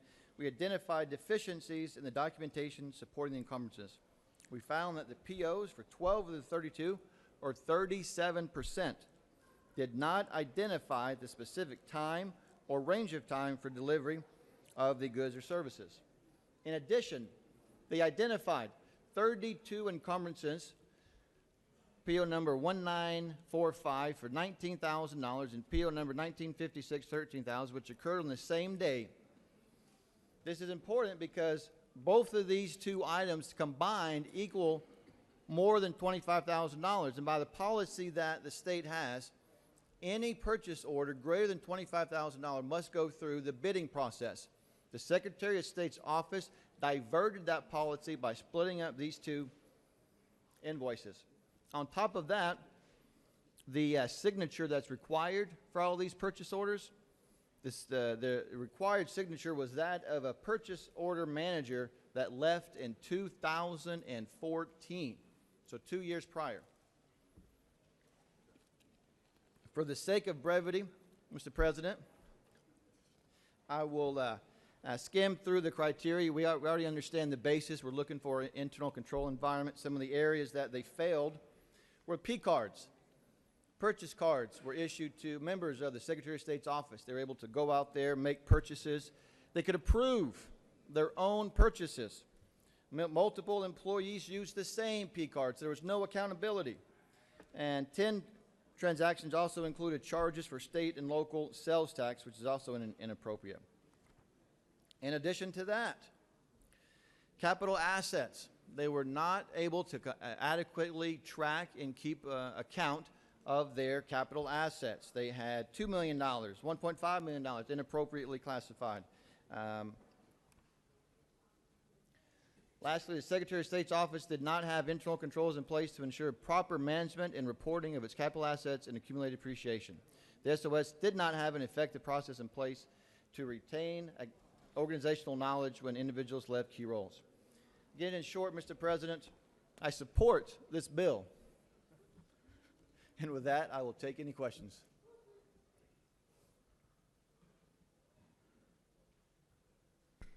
Senator from the 13th, you're recognized for a question. Thank you, Mr. President. Would the Senator yield for just a few questions? Sure. Isn't it true that twice now you've taken the well in the last bill on House Bill 818 and you gave us a 301 and 818, and you gave us a dissertation on the Department of Community Health, and you just took the well again on HB 301 and gave us a dissertation on the audits of Secretary of State's office? That is correct. That is correct. Thank you. Isn't it also true, Senator, that we have a lot of important bills to go over today and Thursday, and that you're taking away valuable time from these bills moving? Well, I guess it depends upon how you view this process.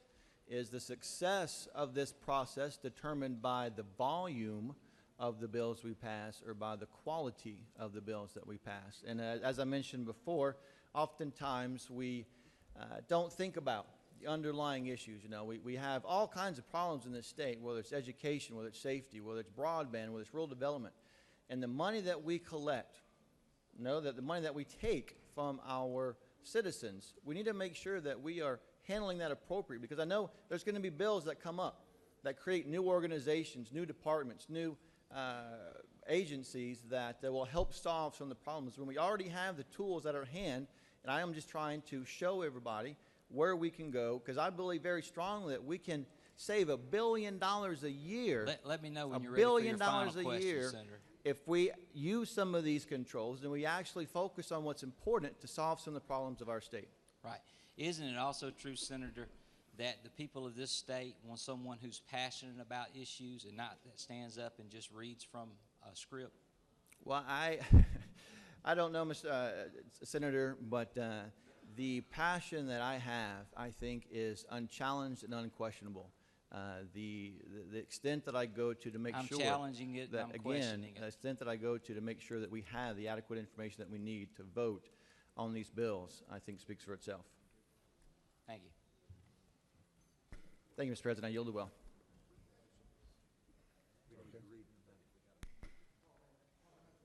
Inquiry, Mr.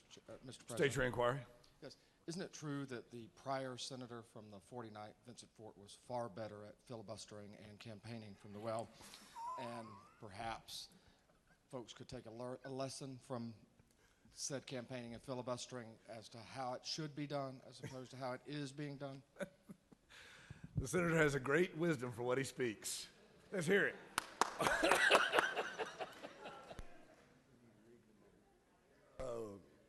Mr. Secretary, read an amendment. Amendment 2 by Senator Untum, the 45th, offers the following amendment. Amend the Senate Committee on Health and Human Services substitute to House Bill 301 by deleting line 182, inserting in lieu thereof the following. Training program in the state that is accredited by a nationally recognized accrediting body for advanced practice registering nursing programs and for other purposes. That concludes the order.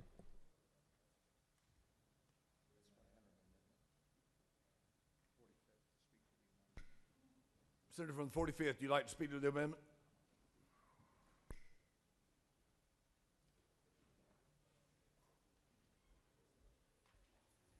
Thank you very much, Mr. Senator. This is the amendment that I talked about, ladies and gentlemen, and it is the technicalities. If you look on line 3 and 4, it has to be a recognized accrediting body for APRN nursing programs. It also underscores accountability, that the program has to report to the Senate Finance Chairman and the House Committee on Ways and Means. And also on line 21, the commissioner references the commissioner of the Department of Community Health. And I appreciate the senator from the 5th's flattery about filibustering. That is a very nice flattery. But I'll yield for any questions. If no questions, I ask for your favorable support of amendment number 2. Thank you, Senator. The question is on the adoption of the amendment. Is there objection to the adoption of the amendment? Hearing none. This is amendment number 1. Hearing none, the floor amendment is adopted.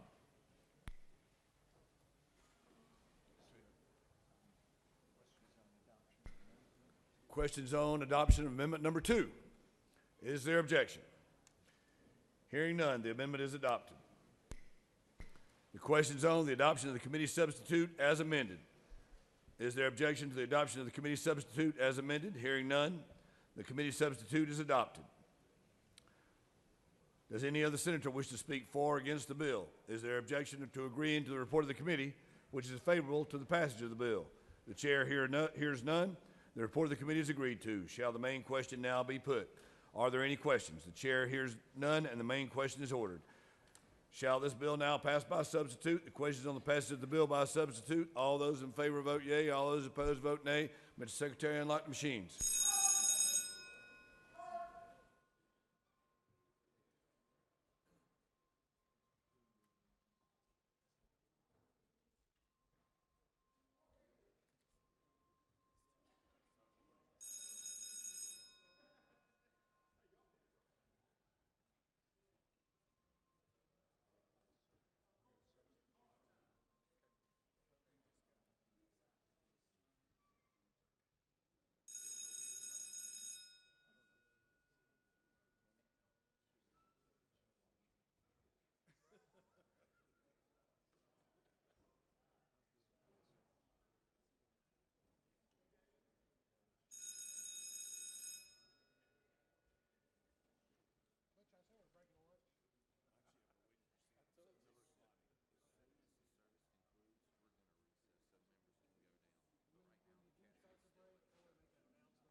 On the passage of the bill, the yeas are 49, the nays are 3.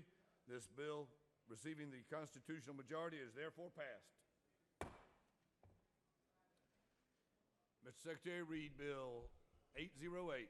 House Bill 808 by Representative Nimmer of the 178th and others, a bill be titled enacted in Code Section 1563 of the OCGA relating to the terms of the Superior Court so as to change the term of court in Bacon, Brantley, Charlton, Coffee, Pearson, Ware counties in the Waycross Circuit and for other purposes. Amendment 1 by Senator McCune of the 29th offers the following amendment. Amendment House Bill 808 by replacing lines 25 through 26 with the following. Code Section 1511-684 of the OCGA relating to the conduct of a hearing for the petition of an unemancipated minor seeking a waiver of the parental notification requirement for an abortion and appeal is amended by revising subsection C as follows. C. The requirements of subparagraph A1A, A1B, or A1C of Code Section 1511-682 shall be waived if the court finds by clear and convincing evidence either one, that the unemancipated minor is mature enough and well enough informed to make the abortion decision in consultation with her physician independently of the wishes of such minor's parent or grandparent or guardian, or two, that the notice to a parent, or if the unemancipated minor is subject to guardianship, the legal guardian pursuant to Code Section 1511-682 would not be in the best interest of such minor. Mr. President, that concludes the order. The chair recognizes the senator from the 7th to speak to the bill.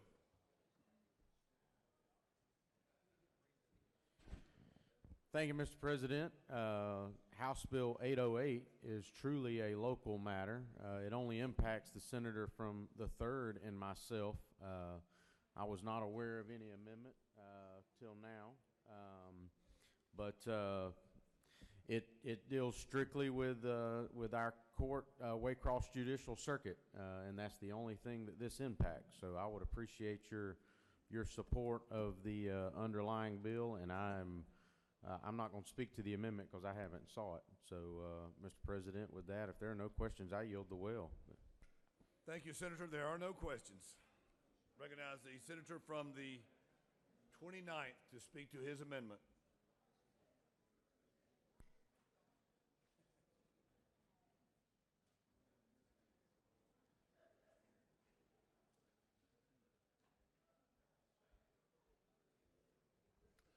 Mr. President, the text of the amendment that you can see on the screen is the language of Senate Bill 74, which has passed the Senate. I believe every member of the majority party in the Senate voted for this language as Senate Bill 74. And it simply adopts a burden of proof for parental notification decisions made by a juvenile court judge. It's in Title 15 dealing with the judiciary. Mr. President, I'll be glad to answer any questions. If there are no questions, I will yield the will. Got a couple of questions there, Senator. Can you imagine that? Senator from the 5th, you're recognized. Parliamentary inquiry, Mr. President. State your inquiry. Yes. Is it not true that the underlying bill deals simply with the term of court in one circuit, the Waycross Judicial Circuit? That is, you have great knowledge of what you just spoke. For the parliamentary inquiry, is it not true that the amendment is a bill dealing with, or the amendment as stated and as printed basically deals as a statute would become a statute of general applicability across the entire state, and as such I'm dealing with juvenile court, not superior court, and as such I'm requesting that the chair rule on the germaneness of the amendment. Stand by. There are no, well, Senator, hold on. Further questions? They've cleared the board. No further questions.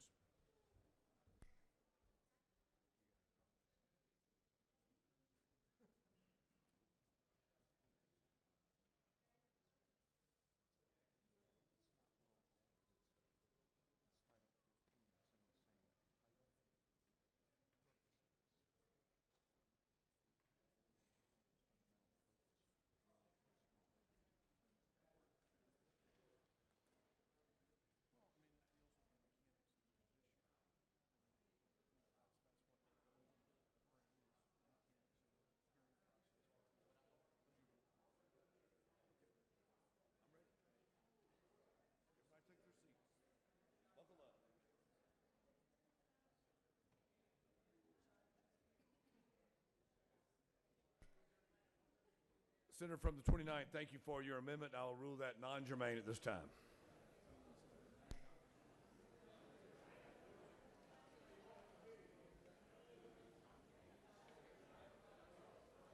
The question is on the adoption. Nope, beg your pardon.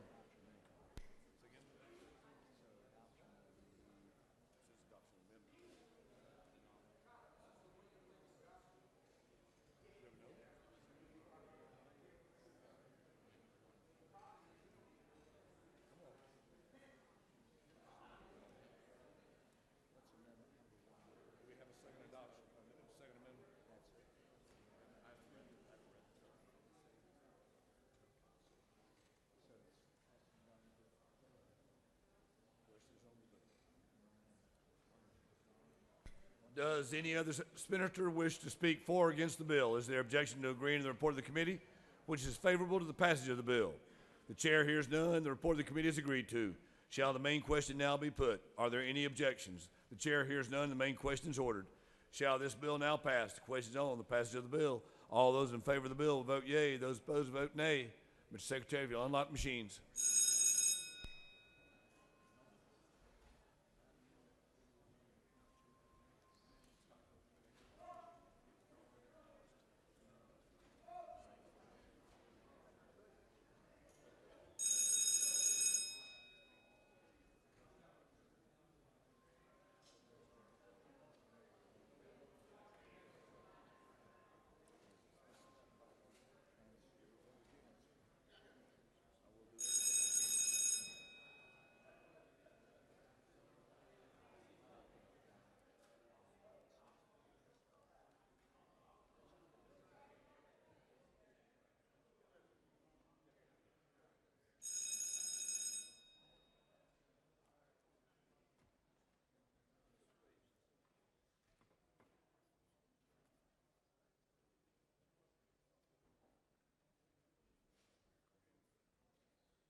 On the passage of the bill, the yeas are 54, the nays are 0.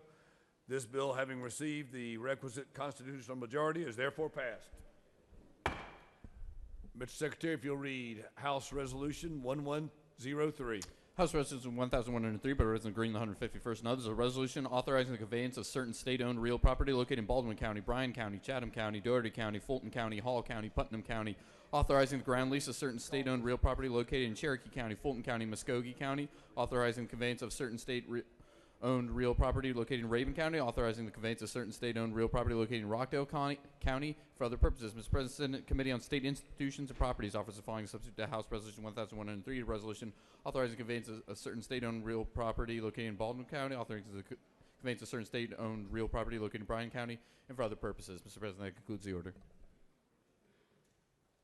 Senator from the 15th, if you'll stand by for one moment. I want to give everyone a heads up as to the circumstance that we're in at the moment regarding lunch and our timing. We're waiting for Governor Miller's body to be transported from the church to the Capitol.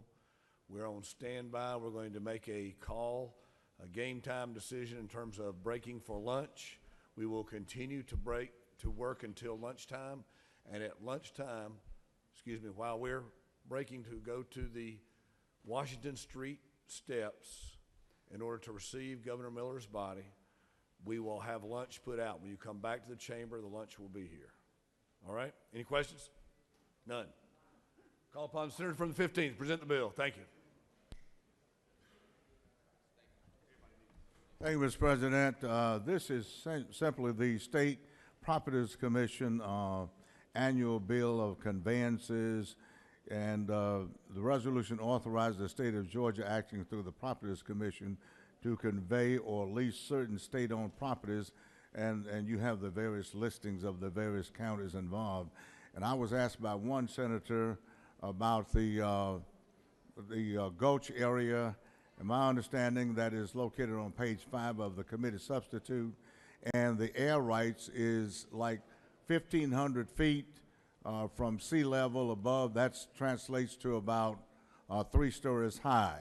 Above that amount, that belongs to the state of Georgia. So all rights from the sea level up 1,500 feet, that's 3 stories, is owned by Atlanta. Above that is the state of Georgia, and the various conveyances are illustrated in the committee sub.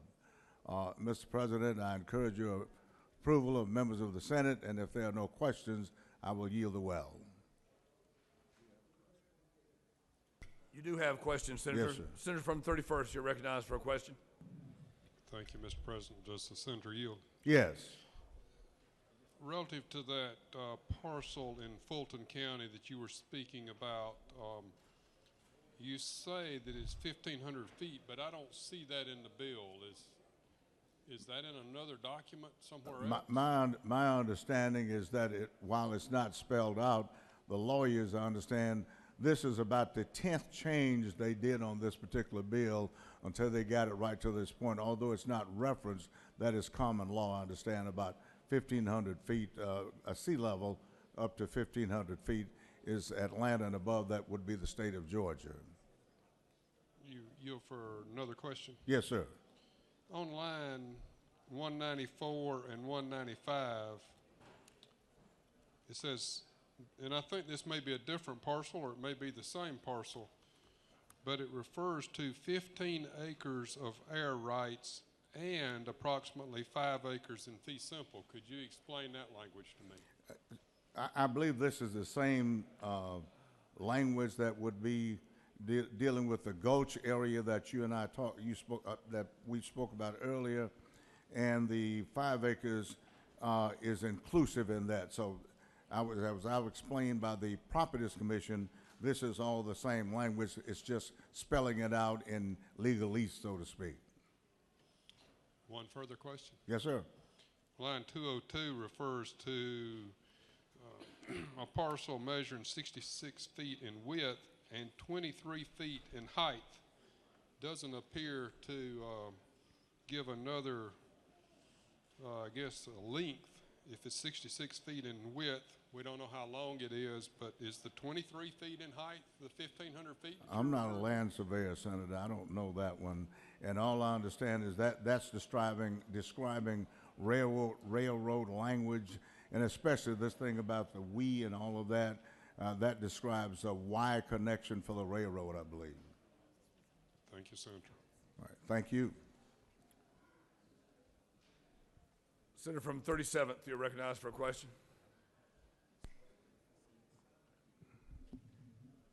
Does Senator yield? Yes, sir. Senator, I have great respect for you, but I have great concern about the Fulton piece of property that's adjacent to the Western and Atlantic Railroad right-of-way. We have two portions of this bill. The first, dealing with line 164 through 182, is land that's adjacent to the W&A right-of-way in the Marietta Street area that has been under lease. This is proposed to be leased from 2019, I think, for an additional 20 years. On lines 183 to lines 211, I think this is a 5-acre fee simple sale with 15 acres of air right-of-way. My concern is we have talked about the necessity in the city of Atlanta of having an intermodal facility for transportation and transit, and this is the only area that really makes sense for that because of its proximity to the MARTA lines, to the railroad lines that come into Atlanta from all directions. It concerns me that this is a fee simple sale, and I'm afraid that we'll lose an opportunity to have a location if we truly have desire to have an intermodal transportation facility. For that reason, I hate to vote against the bill, but I feel compelled to do that because I'm afraid we're conveying our interest away on these two critical pieces of property, one of which will be tied up for 20 years in lease, the other which will be a fee simple sale of 5 acres. That's a huge amount of money in downtown Atlanta, especially Senator, in this area. Yes, sir, I understand. It was my understanding that it was a lease to cousin properties, and I'm not reading that it's a sale outright. It says fee simple, but I believe that's, if you're reading it differently, you may be correct, but I thought it was all dealing with lease of property. I want to say like 20 years to cousins properties. My understanding of fee simple was that if it would be a fee simple, if it's fee simple, it would be a sale. I'll defer to the lawyers in the room, but it looks to me like this is a sale, and I have great concern about that. Thank you, sir. Thank you, Senator. No further questions, Senator. Thank you, Mr. I encourage your improvement of this bill, and thank you for your time. Thank you. The question is on the adoption of the committee substitute. Is there objection to the adoption of the committee substitute? Hearing none, the committee substitute is therefore adopted. Does any other senator wish to speak for or against the resolution? Is there objection to agreeing to the report of the committee, which is in favor of the adoption of the resolution by a substitute? The chair hears none. The report of the committee is agreed to. Shall the main question now be put? Are there any questions? The chair hears none. The main question is ordered. Shall this resolution now be adopted? The question is on the adoption of the resolution by substitute. All those in favor of the resolution will vote yea. Those opposed will vote nay. Mr. Secretary, if you'll unlock the machines.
On the passage of the adoption of the resolution, the yeas are 52, the nays are 1. This having received the requisite constitutional majority is therefore passed. Ladies and gentlemen of the Senate, we will stand at ease until around 2:15. We will stand at ease until 2:15. At this time, you are requested to proceed outside on the Washington Street steps for the reception of Governor Miller's body. We are asked to be on the Washington Street steps. After the casket is moved in the rotunda, the senators can at that time view and pay their respects, during which we will be preparing lunch. So we will pay our respects, view the body, and be having lunch during that time period. I recognize the senator from the 41st. Mr. President, I've been asked to inform senators if they do not have other lunch plans, they are welcome to go to room 216 for Georgia Equality and Diversity Day to have lunch with them till 2 o'clock. Thank you. Thank you, Senator. We stand at ease until 2:15.